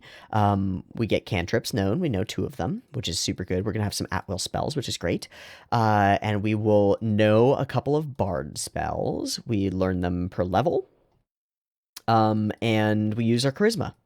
This is wonderful. We are also a ritual caster. So, you can cast any bard spell you know as a ritual. If that spell has the ritual tag, it doesn't count for the paladin spells that we know. You might be able to swing it with your DM and just be like, but I prepared it. And they might let you. I don't know. You can also use a musical instrument as a spell casting focus for your bard spells. I'm going to try to weasel the idea that I wear a drum on my hip and bang it with the hilt of my scimitar or short sword or hand axe. Your mileage may vary. I think I could swing it and say that I am casting spells using the weapon and using the bard focus, my drum, which is itself magical, and I'm burning an attunement slot to be attuned to it. Please, DM, be nice to me, and I'll bang on it with the hilt of my hand axe, and that's the way that I rally my troops for battle and cast whatever spell I cast initially before going into battle. Your mileage may vary. Still might have to use a holy symbol to cast paladin spells like Bless, which is probably going to be the main concentration spell we want for a while. Regardless, we're a Bard 1, and we get a bunch more spells, and that's great. We get some cantrips. It's a hard knock life for choosing cantrips as a bard. The only damage cantrip is Vicious Mockery, and it's really good. Wisdom saving throw, 1d4 psychic damage, disadvantage on the next attack roll it makes. But we're way better at weapons, and we can throw weapons at range if we need to. I don't want to take this, I don't think. I don't think it's worth it. I think utility is the move. Now, we could take friends to have this not very good at-will charm option. It is at will. There's no save. Yeah. As bad as friends is, it's also really good. It's also really good. And then I think we're going to take message. We can already create illusions with our lute, our drum. Now, we still have to be playing the drum, which reveals us, and the illusions aren't as good. you can take whatever you want. Take prestidigitation, take minor illusion, bolster your creativity, bolster the stuff that you can do. If you have a DM that's lenient with the use of those or will buy into your use of those, using minor illusion to convince people, and it will just make a check against that and see if they react to it that way, or will not even make a check if whatever you do is convincing enough, then take whatever you want. Take Mage Hand, be able to interact with stuff at will. This isn't a fair assumption, but I'm kind of going to assume that we already have a primary spellcaster in our party who probably has Mage Hand, and we probably have people in our party who can do illusions and stuff, and we can do some illusions and stuff anyway, so I'm chillin'. We're going to take Friends to make ourselves a much better party face in certain circumstances. If we need to get in the door past a bouncer or something, this will do that. The bouncer will be angry a minute from now, but it might be worth it. If we get caught doing something, we can convince somebody and maybe get a full minute away from them before they realize that we've been duped, and they realize that our cart and our donkey and all our friends are waving at them from the cart and are fucking hundreds of feet away because we skedaddled. All sorts of things that we can do with Friends that I think is really useful for a charisma-based character. It's concentration, so that sucks, but we're not going to be using our concentration out of combat. It's fun. It's fun. There's a consequence to it. I think that the consequence being built in is great because we are a liar and there are consequences to doing that. It's perfect to me. Now, you can also take Vicious Mockery if you'd like. We have better options because weapons, swords, axes, hammers, crossbows. No, we have better options. So, yeah. Also, I guess we don't want to throw our weapons because we can smite, but still throwing the weapon is still more damage than Vicious Mockery at this level, so it's fine. We also get Bard spells. We don't get to switch these out too much. Do we get to switch them out when we know a new level? I think we do. You can choose one of the Bard spells and replace it with another spell from the Bard list, which also must be of a level for which you have spell slots. Great. So we can switch out one more per level, and that's totally doable. But we will probably select all of our known spells now. We do know 4, which is quite a good number for a Bard. And we're going to take our first level spells. I think we will absolutely take Healing Word. Now, there's another reason that I'm taking Message here, and it's sneaky. It's sneaky. So here's the deal. I think I could convince some DMs that you can do this. The range of all Bard spells is 60 feet. All vocal Bard spells that affect other creatures is 60 feet. And there's a solid reason for that. It's because that's about how far your voice can travel. At least that's how I always see it. That's how I always view it, right? Is that the Bard's range is that because it's how far the voice can travel. Message is a cantrip with a casting time of 1 action. The rules for casting spells with bonus actions say that if you cast a spell with a bonus action, the only spell you can cast that turn is a cantrip with a casting time of 1 action. I think that you could convince a DM that because the limitation on the range of something like Healing Word is 60 feet, because that's the range that you can talk, if you were able to, you could potentially cast Message to somebody at 120 feet away, and then bonus action, use Healing Word, imbue magic into your message, which you have to whisper or speak. Both are Bard spells using the same components and the same focus, and it's just verbal, right? It's just verbal. That's the only component that you need for Healing Word.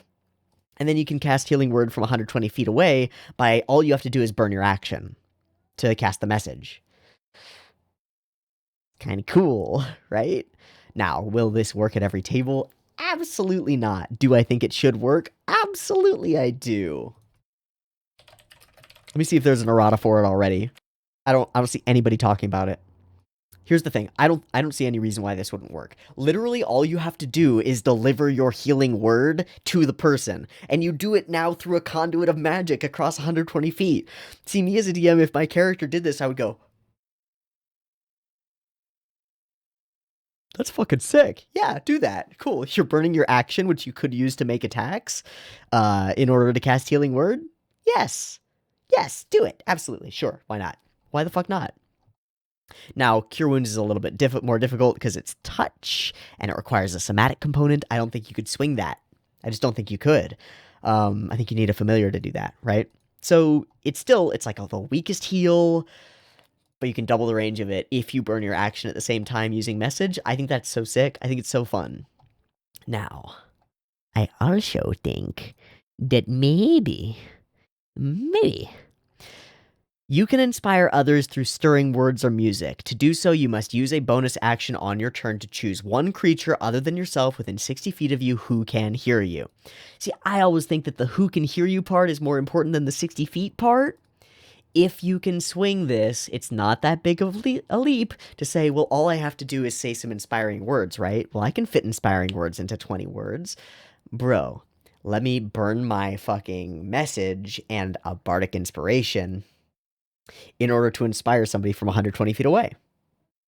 I burned my action and my bonus action. I think it's worth it. I think the DM would say yes. I think any good DM would say yes.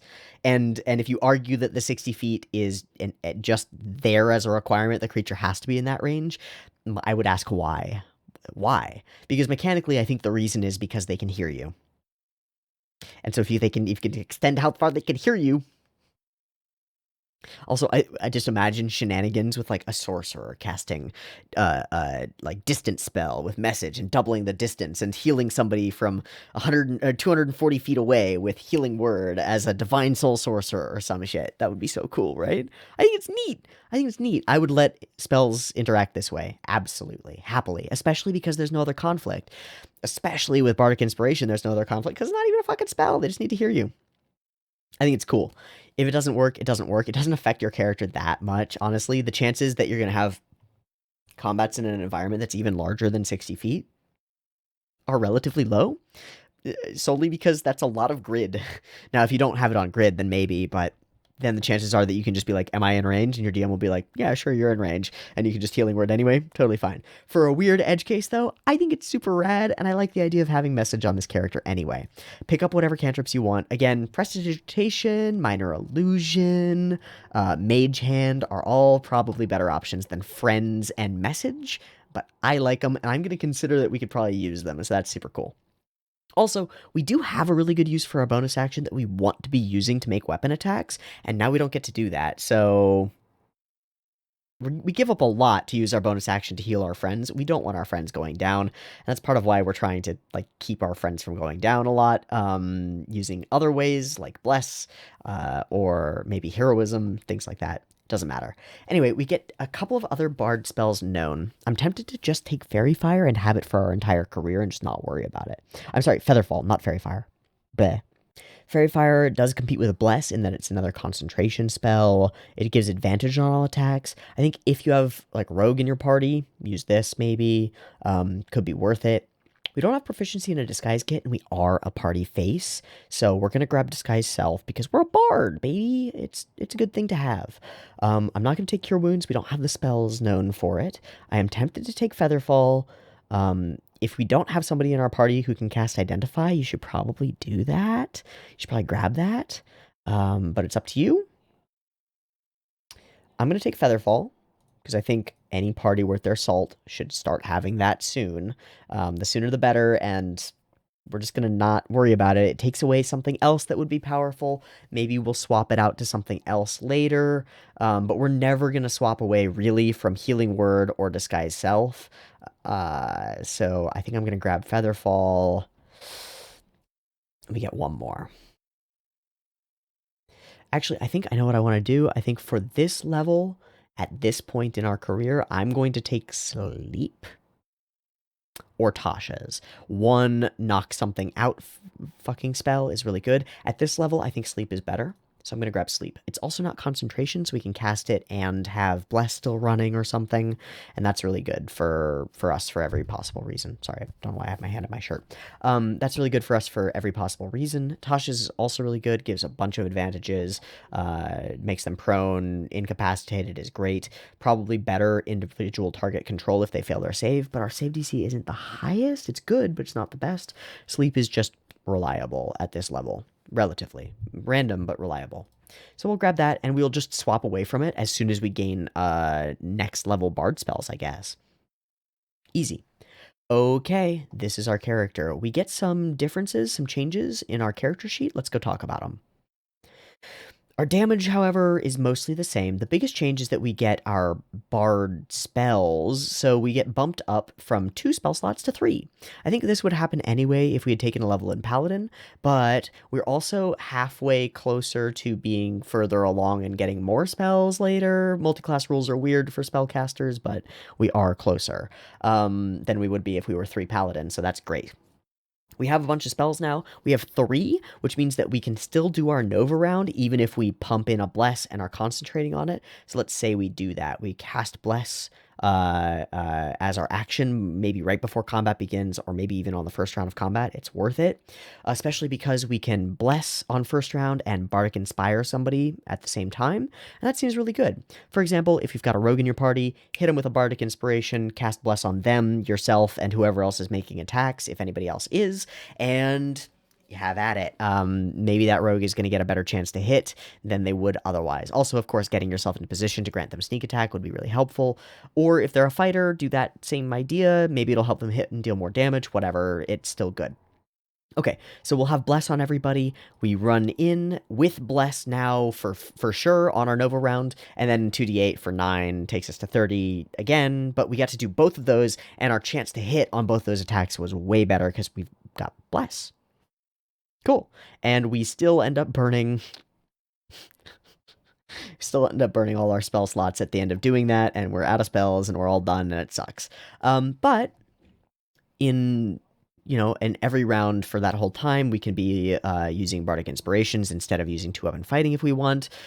Anytime that we sacrifice anytime we sacrifice our main attack action to instead cast a spell, for example, command or something like that, we can also use a Bardic Inspiration. So whenever we would be sacrificing our bonus action, we can use the Bardic Inspiration. We don't give up anything.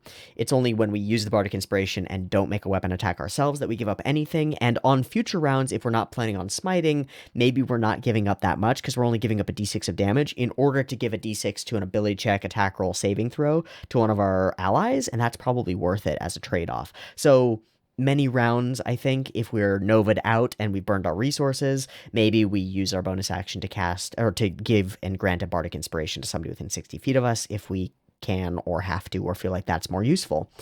Much more versatile character now, lots of options. Still gonna be doing the same shit most of the time. Bless, attack, sometimes inspire.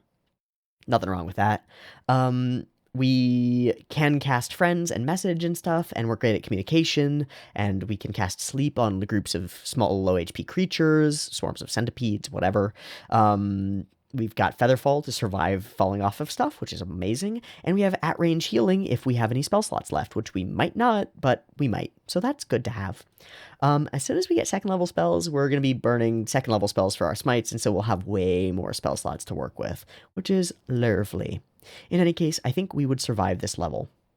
I think it's safe to say that we're just as good as a character as we were before this level, and that's still pretty good. We've just got more hit points now.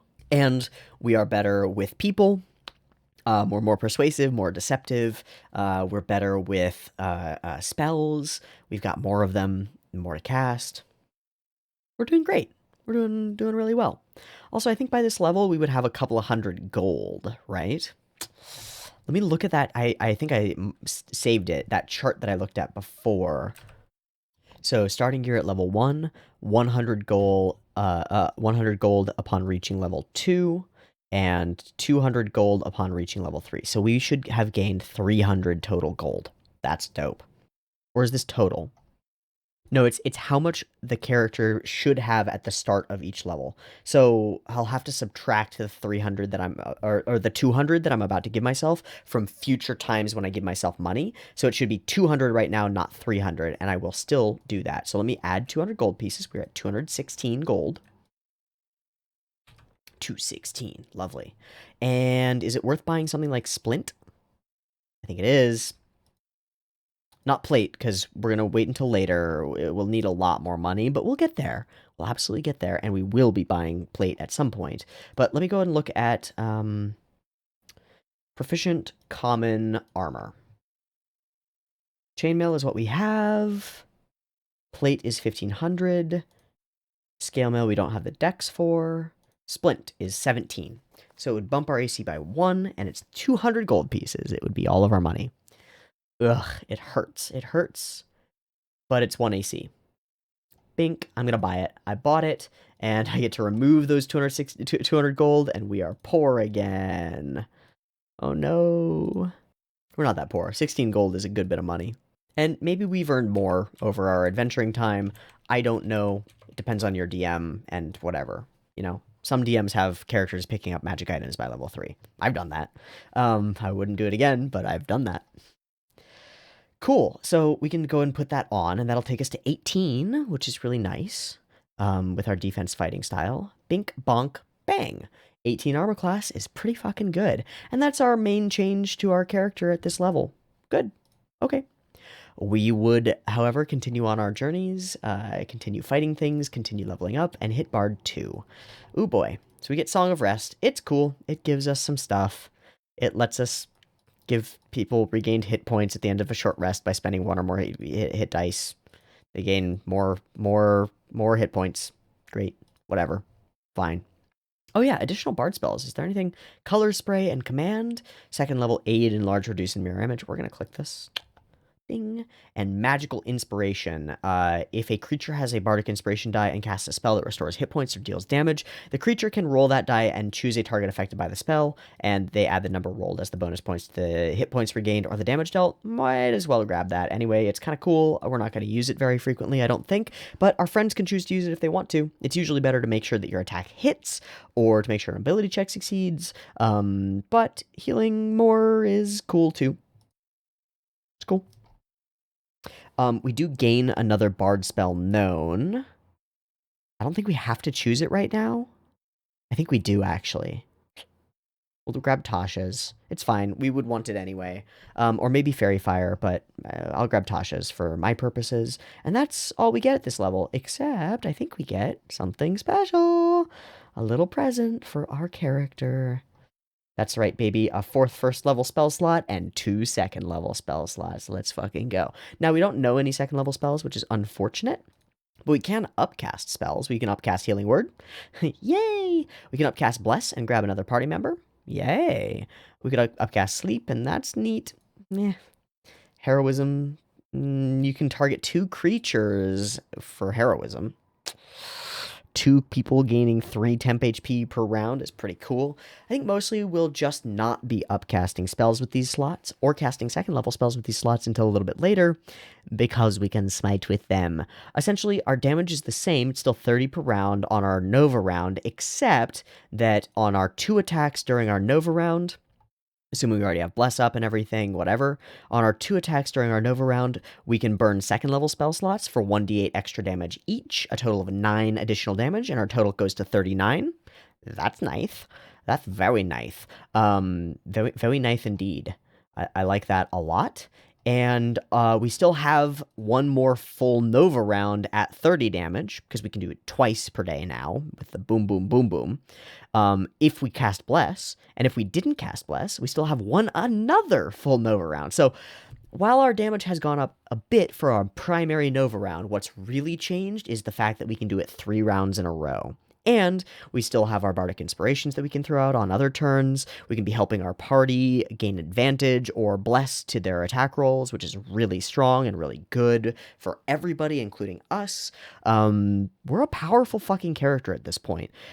We just hit the point where, like, I think a Paladin 5 has as many spell slots, and a Paladin 5 wielding a one-handed weapon or only 1 weapon has as many rounds of smite and is doing less attacks until they're level 5. So we're better off than a paladin with a one-handed weapon easily. Are we better off in damage completely than like a polearm master paladin who already has their bonus action attack with their ability score modifier to it and can smite on all of them? Obviously not. No, we're not better than them.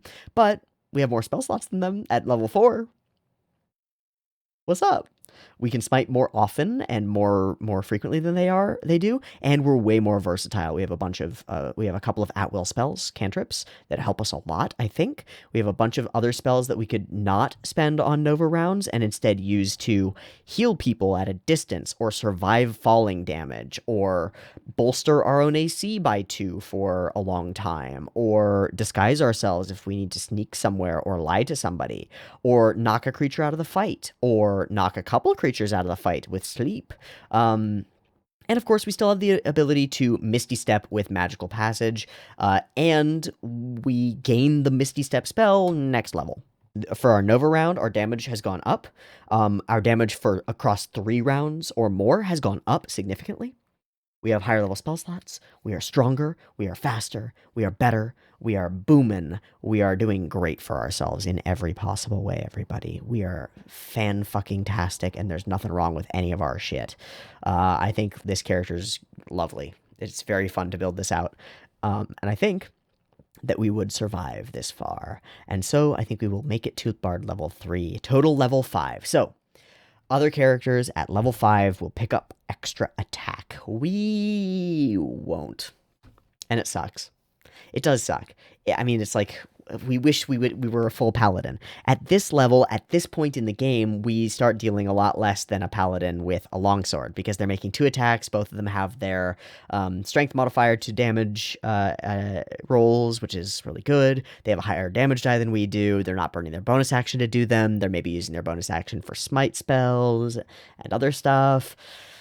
That's okay. We're a little bit weaker in this level, but we gain some other things that really solidly make up for it, even in the DPR department, I think, because we're going Swords Bard. College of Swords.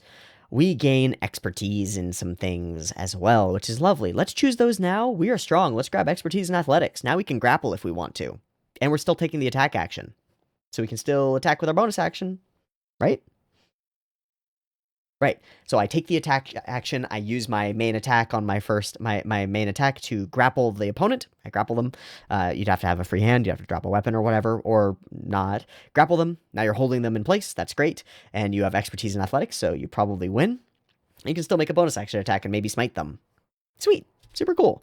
You cannot use your bonus action to also grapple or use your bonus action to shove, but we don't need to. It's just an additional option that we can do. And also just knocking down doors with athletics is cool.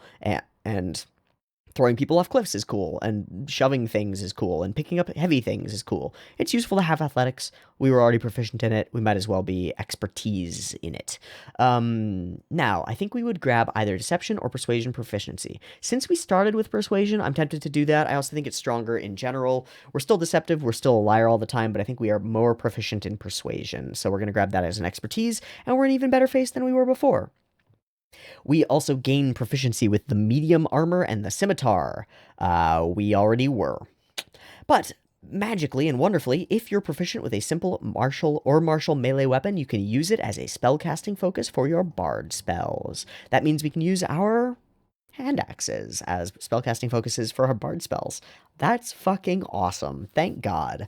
We no longer have to bang our drum with our thing. We might keep our drum around because it's cool. Maybe we'll have picked up things that are attunement by now. Maybe not. Doesn't matter. We can use our weapons as such, and that's lovely. Oh, so good. So good. Use it as a spellcasting focus. Your hand is free. Effectively, you can do stuff as long as there aren't material components, and most bard spells don't deal with that. Oh, it's fucking wonderful. Absolutely wonderful. We still probably have to do shenanigans to use our paladin spells, and considering we're casting Bless before almost every combat, probably what we're doing is we're having one sword or one hand axe drawn, we're using our amulet to do the thing and cast Bless, and then we'll draw our other hand axe with our object interaction, and that's fine. Yeah, it's fine. And then maybe use a bonus action to inspire somebody. Okay, great. It wastes some time, but it's all right. We also get a fighting style. Woo! There's only one that matters here. It's not a huge bump to our damage, but it is very nice and very convenient because it means that we don't have to worry about different types of attacks. All of our attacks are now the same. We add our ability modifier to the damage of the second attack, and that is quite lovely, actually. It's really good. Yeah, it's really fucking good that we can do that. And because of the limited choices here, dueling is definitely an option. We would just make less attacks, and that means less smites. 2-up and fighting is the better option for us, because I said I wanted to build a dual wielder, and I'm building a dual wielder. What up? Let's go. We also get Blade Flourish, and this is part of why we're here. We're also here for the level 6 feature, but we're here for Blade Flourish as well. Whenever you take the attack action on your turn, your walking speed increases by 10 feet, so to 45 because we have 35 from Mark of Passage. Lovely. And if a weapon attack that you make as a part of this action hits a creature, so that is our attack action. I don't know if the bonus action attack counts because it's part of it's a weapon attack that we make as part of the action because we made the attack action and then the thing. Maybe you can swing it with your DM. Maybe you can't. I'm going to say that you probably can't. Yeah. Also, it doesn't really matter because you can only use one Blade Flourish option per turn, so you can only use it on your main attack anyway, but it's still cool. Okay. If a weapon attack that you make as part of this action hits a creature, you can use one of the following Blade Flourish options of your choice. You can only use one per turn. Defensive Flourish. Expend when used to cause the weapon to deal extra damage to the target you hit. The damage equals the number you roll on the Bardic Inspiration dice. That's a d6, so it's 1 to 6. It's a minimum of 1 AC. You also add the number rolled to your AC until the start of your next turn. So it's a minimum of 1 extra damage. It's an extra d6 of damage, an average of 3.5, and an average of 3 added to your AC until the start of the next turn. That's fucking great. We're going to use this all the time. Slashing Flourish, you can deal a little bit of extra damage to a creature within 5 feet of you. Can be useful. We're not going to use it. There is a cool way to do this and like combo it with Green Flame Blade and deal a bunch of damage to 2 creatures, and that's kind of neat, but no. Mobile Flourish, you can expend 1 use of your Bardic Inspiration to cause the weapon to deal extra damage to the target that you hit. It equals the number you rolled. You can also push the target up to 5 feet away from you plus a number of feet equal to the number that you roll on that die. So it's between 6 and 11 feet. It's not that far, but 5 feet is still a lot. You can then, if you'd like to, immediately use your reaction to move up to your walking speed to an unoccupied space within 5 feet of the target, which is important if you'd like to make more attacks on them. It's also great because you can just pinball enemies around the battlefield like a fucking boss. If there are hazards, you can knock them into it. If you have a druid with spike growth, you can knock them through it. If there's a druid casting bonfire, you can knock them into it. Or a cloud of daggers, you can knock them into it. Or just a bonfire on the floor, you can knock them into it. It's really cool. Also, the fact that you can use your reaction to move up to your walking speed and just go really far. For us, that's 45 feet. You just have to end up in an unoccupied space within 5 feet of the creature. That's really cool, and it's going to get cooler as our Bardic Inspiration die gets bigger, but not that much cooler. It's still situationally useful. I think most of the time, on almost every round that we have a chance and have a Bardic Inspiration die, we're going to be selfish with those, and we're going to pump them into our own armor class. Sorry. We could also remove characters if an enemy is like involved in combat with one of our allies and that ally is maybe ranged or a caster. We could Mobile Flourish, push them away from the ally, go and engage them in combat so that they have to run past us in order to get to our ally, or even run around to the other side of them so that we engage and are like more likely to get an opportunity attack and are more able to grant flanking to our allies. All these things could be useful. It's up to you. But I think bumping our AC for our own survivability purposes is super nice. So we get our Blade Flourishes, and this does change our damage on our rounds pretty significantly. Well, not that significantly, but it changes some things. Regardless, we will run up to a creature. We will assume that Bless is on. Oh yeah, another change, our proficiency bonus is up by 1. Let's go. +7 to hit. Super great. We'll run up to them. We'll make a hand axe 1d6 plus 4 for 3.5 plus 4 is 7.5. And then we'll make another one for 7.5, right? Yes. And so now our total sustainable no resource expenditure damage is 15, which is quite a big bump from the 2-up and fighting style. It's not that big in the grand scheme of things, but it's still nice. We are going to get to add another d6 to our first attack, assuming that it hits. So that's 2d6, that's another 3.5 for 18.5. And then we can smite with a second level spell slot for 3d8, so 4.5, 9, 13.5. Okay, 32. And then on our second attack, we can also smite for 3d8 for a total Nova round damage, if everything hits, of 45.5. Well, that's pretty fucking good. Isn't it? In it. Oh yeah, and we still do all the things that we want to do, that we can do. I think we get another third level spell slot, so we can have a second Nova round that's almost as good. It's just one is 2d8 and one is 3d8. Dope. And we have another one that we could do with first level slots. And then we could also have Bless Up all the time. So we have essentially 3 solidly Nova-y Nova rounds, and each of those can have that d6 of Bardic Inspiration because we have 3 of them, right? That's great. That's great. We can be putting out about 40 damage per round for 3 rounds straight. We burn everything to do it, but in a boss fight at level 5 against an enemy that we want to be doing that against, we're putting out as much or more damage than a longsword wielding paladin with just a longsword, I think. Because we've got those extra d6s from the bardics for a couple of rounds, and we've got higher level spell slots. I mean, we don't really. We have 1 higher level spell slot than they do. We've also got a really good armor class, and we're running around being awesome. We're moving 45 feet if we're taking the attack action on a turn, which is crazy. And that still includes throwing our hand axes if we'd like to, and we can't smite on them, but we can put our bardics onto them, our sword flourishes. That's super cool, I think, right? If a weapon attack that you make as part of this action hits a creature, you can use a blade flourish. Yeah, for sure. So if somebody is 105 feet away from us, we can move 45 feet up to them and throw a hand axe with disadvantage and still hit them. That's pretty cool. That's pretty fucking cool. As well as if they're 65 feet away from us, we can run up to within 20 and throw 2 hand axes without disadvantage, and that's super neat. I think that's very cool for this character, right? Wonderful.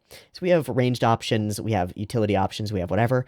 We do have to choose some spells because we're a Bard 3. We gain access finally to our actually known second level spells, which is very good. Also, right. So we get one that we can immediately swap out. And we're going to do that. We don't need sleep anymore. It's not going to be that useful anymore. We're just going to take it off. Bye-bye, sleep. And we're going to grab, well, we get it from our race. We're a melee character who has now a D8 hit die. We would love to have Misty Step. We still have one for free. We don't always need to take this necessarily. You could take something else, but I'm going to take it. And then we still have one more that we can choose at this level. And I think we should take our Pass Without a Trace. Mirror Image, Invisibility, Hold Person. We're not Ka-based, really. Cloud of Daggers, so we could Mobile Flourish, push somebody into it would be neat, but Bless is still a better use for concentration, I think. Aid is really cool. You might want to take that. See Invisibility is cool. Oh, we don't get that. Oh, we do. We could get that. That's really cool. Zone of Truth, Suggestion. Suggestions are very powerful. You should take that probably. But I think our whole party and our mule, our donkey, and our cart enveloped in Pass Without a Trace that we get from being a Mark of Finding Human and just whiling out, being super stealthy all the time. Now that we're level 6 and we can just cast it, or level 5 and we can just cast it all the time, that's fucking sweet. And I think that's going to be our bard spells of choice for this level. As we go on each level, we will probably swap one of these away, but not Disguise Self, so I guess we'll just consider swapping away Tasha's if we've got a better control spell or something better that we want. I might swap it for Hold Person, but Tasha's doesn't have to work on creatures that are humans. It can work on anything with an intelligence score, so maybe it's still better. It's not paralyzed, but it's prone and incapacitated, which is good. I don't know, take whatever you want. But I think we're going to need Misty Step and Pass Without a Trace for sure. Okay, and then again, this level we already kind of did our damage report. We get our flourishes. They're really good. They're super great. And we move on to the big level that we've been building for this whole time. And I'm not sure that I'm going to do what I've said that I was going to do. So here's the thing. We're going to hit Bard level 4. Level 6 as a total. And we get our first ASI. I don't think we get... we don't get third level spells because of multiclassing, do we? At this level? Oh, we fucking do. Holy shit.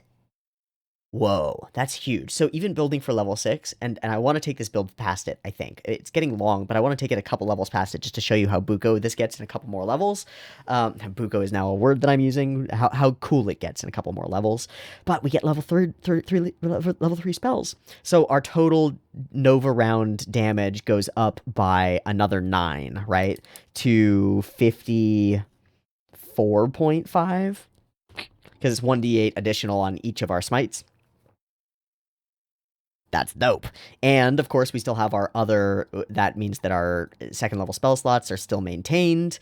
So we still have a Nova round at 45.5 and a Nova round that's halfway there and a Nova round that's first level spell slots, and we have cast Bless on ourselves and some of our party members and held that throughout the combat if we were concentrating. We hope we have been. Also, our AC is probably floating around a 21 because we're probably using Defensive Flourish on each of those 3 attacks. So during our first 3 rounds of combat, our AC is probably around 21, as high as 24 base, flat, for free mostly. That's cool. This is a powerful character. Lots of smites, lots of spells, super wonderful. We also get another spell known and a spell swapped, right? Great. So we get a spell known and a spell swapped. We don't get third level spells yet. Let's say we would take invisibility to go along with our sneakiness, maybe. Maybe not. Maybe detect thoughts, actually, would be really good. Let's take that. So we would take detect thoughts, and we might swap something. Maybe we feel like we don't need Featherfall anymore. I think we always need Featherfall. Maybe somebody in our party has a disguise kit. We don't need a disguise self anymore. I think we kind of always need it. It's really useful. I'm good with this. Cool. Obviously, there are tons of other choices that you could make, but I've made the choices that I want to make, and I'm done. So, our character takes something. Now, taking the ASI would let us round out our strength and put 1 in Ka, maybe, so that we could round it out later. That's neat. What about a half feat that bumps Dex? I mean, that bumps strength. It wouldn't be Dex, it would be strength. That's even different. Ooh. Ooh. Or there's a half feat that gives us an expertise and a proficiency. Whoa. Hold on. Let me go to 5e tools. This is 5e tools. It's very useful. It's 5e.tools. You should check it out. I'm going to go to the feats, and we can see all of the feats sorted by the ability score that they modify. So nice. Actor, charisma, resilient, any +1, skill expert, choose any +1. That's the feat that I'm thinking of. Skill expert, add 1 to our strength, gain 1 proficiency, and gain 1 expertise. Super powerful, super duper good. Just really, really good.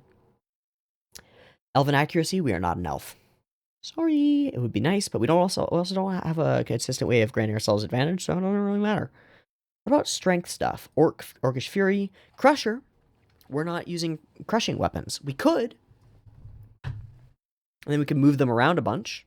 And it has a really good attack rolls are made with advantage until the start of your next turn feature. This combined with our mobile flourish would let us push a creature 5 feet further. That's neat. Where is Heavy Armor Master? That's not a half feat, is it? Is it? Oh, it is. Increase your strength score by 1.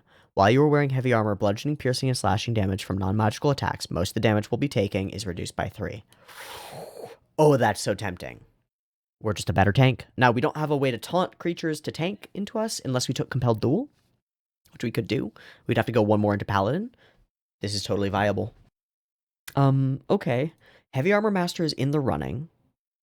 Slasher and Crusher would both be cool. That's about it. That's about all that I'm interested in. And Skill Expert. Okay, cool. But there is one other feat that doesn't give us that ability score improvement, and it's Dual Wielder. Dual Wielder is cool. You gain a +1 bonus to AC while you are wielding a separate melee weapon in each hand, which we are. You can use 2-weapon fighting even when the one-handed melee weapons you are wielding aren't light. We could upgrade our D6 hand axes to battle axes. We wouldn't be able to throw them anymore, which sucks, but they would be really good. Hell, we could dual wield javelins if we wanted to and use them in melee. It's possible, and it's kind of neat as an idea, right? And chuck them if we want to, boom, boom, and we still get to throw both of them with 2-weapon fighting. Super cool. And you can draw or stow 2. If that's been a problem at your table, you need this or you need Warcaster, so that's useful, maybe. I don't think that the average of 1 damage per attack from going from a d6 to a d8 weapon, or the cool factor of dual wielding battle axes or long swords or whatever, which is sick, I don't think it's cool enough. I don't think the plus 1 AC is worth enough. I think I want to bump my strength, and I think I want something cool to go along with bumping the strength instead of putting a plus 1 into Ka. I think I want something cool. I want a half feat. So, let me look at weapons really quickly. Is there a bludgeoning damage d6 light weapon? Nope, the hand axe is our best weapon. It's identical in most ways to the scimitar or the short sword. We've just been using hand axes this whole time, and so I'm still using hand axes. I wish that maces were light. That would be cool. I feel like they should make mace light, but I get it. Wielding 2 warhammers would be dope, but we're not going to. We're just going to keep the way that we are with our hand axes. It's the way that we like fighting. It's what we like doing. So, we're not going to change that, and we're not going to change that. We would change that if it let us benefit from Crusher, to use a bludgeoning damage weapon and be able to move creatures around and deal extra damage to them when we crit on them. That's super sick. And we're making a lot of attacks, or at least 2, and we will be making more soon, but that would be very cool. But I don't think it's worth it. Eldritch Adept is cool, but it doesn't give us a half feat. Nah, man. It's Skill Expert or Heavy Armor Master for me. So let's look at Skill Expert and see if there's any proficiency that we would want. We want it to be in our Strength score. Bink. We could gain Expertise in Deception, Insight, or Intimidation, or whatever other skill we grab, which could be Acrobatics, Animal Handling, Arcana, History, Investigation, Medicine, Nature, Perception, Performance, Religion, Sleight of Hand, Stealth, or Survival. I want Heavy Armor Master. We have such good mitigation now. When we do get hit, it doesn't hurt us much. It's super good. Now, it would be better if we were getting hit more.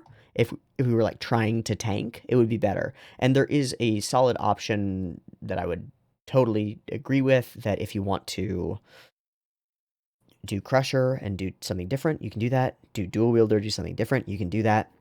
I just don't think that Dual Wielder makes us that much better at being a Dual Wielder. It does give us +1 to our AC, but we're already floating between 21 and up, right? Like, we're floating between 19 and 24. No reason. Let's grab Heavy Armor Master. We're wearing heavy armor. We're doing it all the fucking time. We take less damage from everything now. We're way more survivable. And we got a bunch of hit points. Look at us. We're doing great. And we round out our damage. So, our total DPR calc goes up by 2. It goes up by 2. So it's 56.5. Because that's the 2 hits from our 2 blades, and each of them is +5 now instead of +4, so it goes up by 2. We bumped our strength. We're also +1 more likely to hit, which makes a much bigger difference in our actual in-game round per round damage, is being able to hit more often. Way more important. Our AC still is doing the same thing. We're still fucking awesome.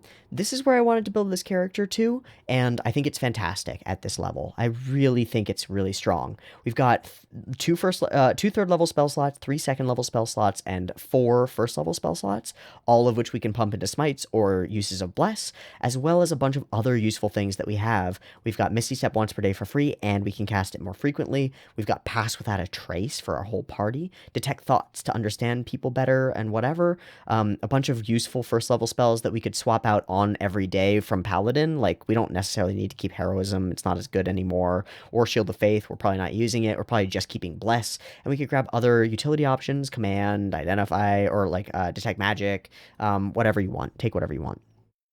But we have all these spell slots that are juicy for smites. We can do 3, maybe 4 rounds of full smiting, no problem. It's amazing. It's amazing. It's really amazing. 4 rounds of full smiting with Bless on, no sweat, 2 attacks per round, even though we're not at extra attack yet. It's awesome. Cool. I'm going to spend just a couple minutes taking this character to level 8. I know it's not where I normally build to, but I just want to show you what happens when we get extra attack, because it's awesome. Okay, cool. Let me go ahead and go to Builder. We're going to go to level 5, and we'll talk about it. Bing bong, we get 3rd level Bard spells. That's the biggest thing. We also get Font of Inspiration. We regain all our expended uses of Bardic Inspiration whenever we finish a short or a long rest. So now we have 3 Blade Flourishes per short rest instead of per long rest. Wonderful. Lovely. Absolutely lovely. We also get third level bard spells, and there are some that are very good. And I think we get, nope, we just get the one and one to swap. Okay. We can't get counterspell yet because we don't have magical secrets. Take whatever you want. Slow is really good for control. Blink is really good for yourself. It's not concentration. And we don't normally get it, so it would make an interesting bard, right? Same with Phantom Steed. Get you somewhere fast. It's probably not worth one of our spells known. Sorry, it just isn't. I mean, I'd rather take Sending and just message people or whatever. And we have a real steed, assuming that our donkey has survived, which I assume and hope. I think, for me, you probably want to take either Lehman's Tiny Hut or Hypnotic Pattern. Lehman's Tiny Hut is a ritual, so we don't have to burn a spell on it. We're going to take it. We take Lehman's Tiny Hut. We would remove one other spell. Maybe we're fine with our once per day Misty Step. Let's say that we are. I wouldn't be. I would keep it, but let's say that we are. So we would swap that to something else. Stinking Cloud is really good for control. Makes creatures poisoned and retching, and that's cool. Slow is really good. Mass Healing Word is really good. Major Image is amazing for utility if you can swing it. Blink is really good. Nothing really adds to our DPR in a huge way. Fear is a great control. I think Hypnotic Pattern, Lehman's Tiny Hut is probably the way. Deal with a giant group of enemies, every creature inside a 30-foot cube, charmed for the duration, incapacitated with a speed of 0. Amazing. Amazing. 120-foot range, 30-foot cube. It's fantastic. It's the best. We're going to grab that because it gives us more utility. But mostly that's about it, I think. I think we get a third level spell slot because of multiclassing. Yep, great. So we now have one full Nova round at thirds, one at half and half, one full at seconds, and then one and bless and something else at firsts. Fucking awesome. We deal so much damage for so many rounds. It's really cool. It's really cool. Our damage doesn't change, though. We haven't gone up in spell slot level, though we might this level. I think we do this level. We might have 4th level spells by the end of this. At level 8, that's really good. Regardless, we are still powerful. Our party is doing great with us, and we're doing great for ourselves. We hit level 6, and this is where things get crazy, because we get extra attack. You can attack twice instead of once whenever you take the attack action on your turn, and it has been worth it for us to delay this, because the Paladin Smites have been dealing way more damage than just extra attack would be, so it's worth it. Also, the fact that we have heavy armor starting Paladin is super worth it as well. Things are great for us. I think from the table of character wealth, oh yeah, by level 6, we go from 650 gold at level 5 to 2,900 gold at level 6 total. And then 5,000 at level 7, 8,000 at level 8. I'm not going to count all of that because it doesn't matter. I'm just going to go and buy some plate armor because at this point in the game, our character will have gone to a store or a smith or somebody and bought some motherfucking expensive ass plate armor. Boink. And of course, we would have sold off our splint, remove it, great, and put on our plate. Awesome. Awesome. We could be one higher if we were dual wielder, but it's still awesome. And we'll sell our chainmail too. Keeping our cart and our blankets and our homey cart place and all that stuff, and our donkey and all those things. Lovely. We have a ton of money, to the point where it would be fair to say that we might have picked up some magic items by this point as well. A couple of uncommons, like some +1 hand axes. Let's assume, I think it's fair to say that by level 8, we would get 1 +1 magic item. Okay, is that fair? I think that's fair. I think most DMs would agree with me. That's probably pretty fair. Let's say we've got 1 +1 hand axe. Oop, that's it. That's all we get. +1 hand axe. There aren't that many great hand axes. Giant Slayer, Cursed One, whatever. We get a +1 hand axe. Lovely. Ding. It doesn't even have to be magical. It could just be masterwork, but +1 is +1 is +1 is +1. Now, this isn't necessarily something that you'll get. It's not fair for my damage calcs, but I want to do it anyway. Did I already choose my other spell? No, I get one more spell known, so we might as well grab that. I don't know if it'll be a 3rd level spell. It might be a 2nd. Might take Misty Step again. Yeah, we're gonna take Misty Step again. We had lost it for a level, but we're gonna take it now, and we're just gonna keep that in our spell repertoire because it's really good. Maybe let's swap out our Paladin spells just for fun. We're not gonna be using Shield of Faith anymore, mostly, or any of these Smite spells. Mostly Heroism, I'm not gonna use mostly anymore. Divine Favor, I'm not gonna use. We have the spell slots to power Cure Wounds now sometimes, so I might as well prep it. I don't know. Command is still useful. We're going to grab Compelled Duel because sometimes it's going to be worth it for us to compel a creature into fighting us, which is really good. It's going to expend resources, but it's really good. And we've got Heavy Armor Master. There's no reason we shouldn't have had this for the last couple of levels and honestly been using it judiciously. Maybe instead of Bless. For real, because if we can get a creature that's powerful to just be attacking us, especially a creature that has multi-attack and is making multiple relatively weak attacks, those attacks going into our cleric or our wizard is way worse than them coming into us and getting a flat 3 reduction every attack that they make. So we'd rather they fought us. Also, we have a really high AC and our defensive flourish, so we're sitting at like 21. So probably they're not going to hit us a lot. Compelled dueling on a creature, super worth it. We have the thing to make the wisdom saving throw work. If it doesn't work, just go in and do your damage, whatever. But if it does work, then it's amazing for you. It gives us a taunt without any investment into other classes, and that's really, really good. So I would say we would grab that at this point, or maybe even earlier in the game. Basically, as soon as we pick up Heavy Armor Master, even once we pick up just Defensive Flourish and have those defenses, we probably want that taunt effect in action if we can get it. Very cool. So we've got our spells known. We do have to check. I think we get 4th level spell slots. I think we get 1. Maybe we get 1. Maybe we get 2. I don't know. Spells. We don't get any known. We get 1 4th level spell slot. Ooh. So we do get some significant changes to our general overall damage. First off, this hand axe +1, we're going to assume that we use that for our 2 attack action attacks during our turn.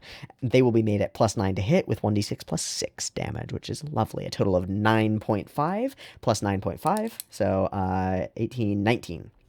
19 points of damage for our 2 attacks, and then with a normal hand axe, our third bonus action attack for 1d6 +5 is 8.5 for 27.5 total damage base on our attacks, round after round, no resources expended.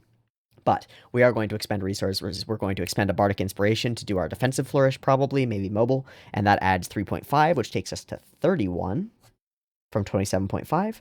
31 points of damage. We're going to Smite on our first hit with a 4th level spell slot, giving us 5d8 of damage. Let's go! That's amazing. So that's 4.5 damage average per, so 9, 18. 31, 39, 49 total already off of just 1 smite. We are going to, on our second attack with our +1 hand axe, which should hit at +9, hopefully. So 49, our second attack is going to smite with a 3rd level spell slot for 4d8, which is, oh wait, I was 1 off, right? Yes, so I get 1 more d8. I said 18 total, but that's 4d8 is 4.59 times 2 is 18. I get 4.5 more. So it's not 49, it's 53.5. Our second attack, we will smite with a 3rd level spell slot for 4d8. So that is 18. So 53.5, 63.5, 71.5. And our third attack with our Freelo bonus action attack, again, we're going to smite for another 3rd level spell slot. And we will have burned a bunch of resources, our highest level stuff in this round. Boom, boom, boom. Just 3 spell slots, but it's a lot. And we will deal another 18 points of radiant damage on average for a total, grand total, if I've got my math right, of 89.5 damage on our big boom Nova round. 3 attacks, 3 high-level smites.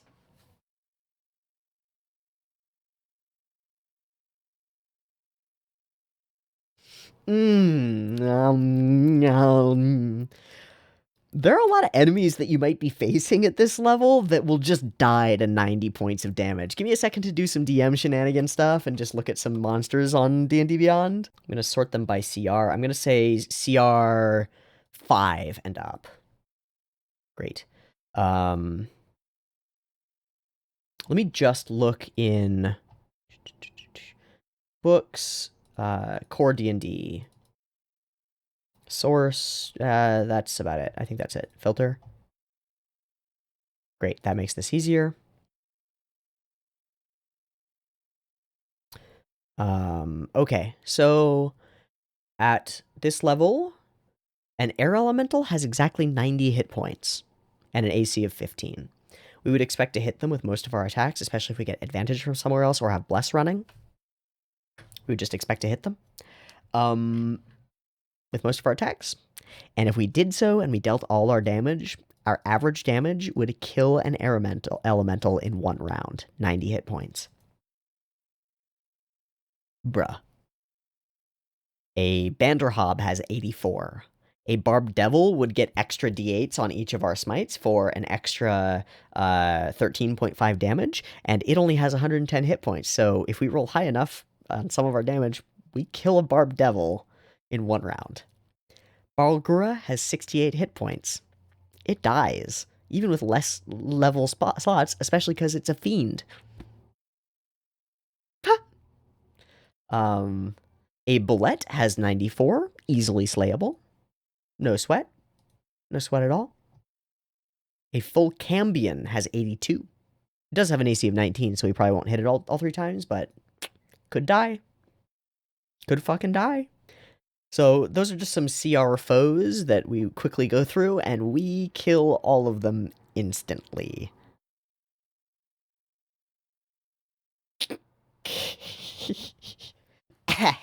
Also, we have a floating 19 to 25 AC now, right?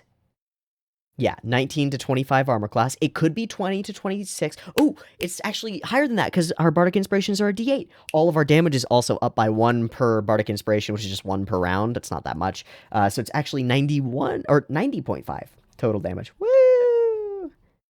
Whee! This is a pretty powerful character, guys. And gals and everybody else. This is a pretty fun, pretty powerful bard. Bardadin Palabard. Obviously, it super takes off at Bard 6 because the extra attack just means more smites, but also just being 2 in Paladin and then getting a bunch of spell slots from Bard every other level just expands. Our damage goes to the moon. It goes to the moon, and not having to give up extra attack to get there. Even early, we're getting that bonus action attack, which is good. Obviously, a straight class Paladin could do the same thing if they wanted to, or they could have Polearm Master and be even better if they wanted to, but for us, this is the best thing for our purposes, and it works really well. Are there trade-offs? Could we make this a more powerful character if it were like a Polearm Master wielder? Yes, absolutely. We would have to still invest a feat in doing so, but it would still be really good. All in all, I think this is a super fun character who gets to run in, become an absolute blender in combat, has a bunch of out-of-combat and in-combat utility with inspiration and disguises and being a party face effectively, and friends and message and all sorts of other things. Do we have another cantrip? Yeah, we have another cantrip. We've had that for a little bit, I think. I think we got it at 5. So we would grab Prestidigitation, whatever. Or maybe Mage Hand. Maybe we've had something explode in our face and we want Mage Hand. Great. We've got tons of utility, tons of stuff that we bring to the table, tons of mobility. We move, again, 45 feet per round whenever we take the attack action. 35 for free when we don't.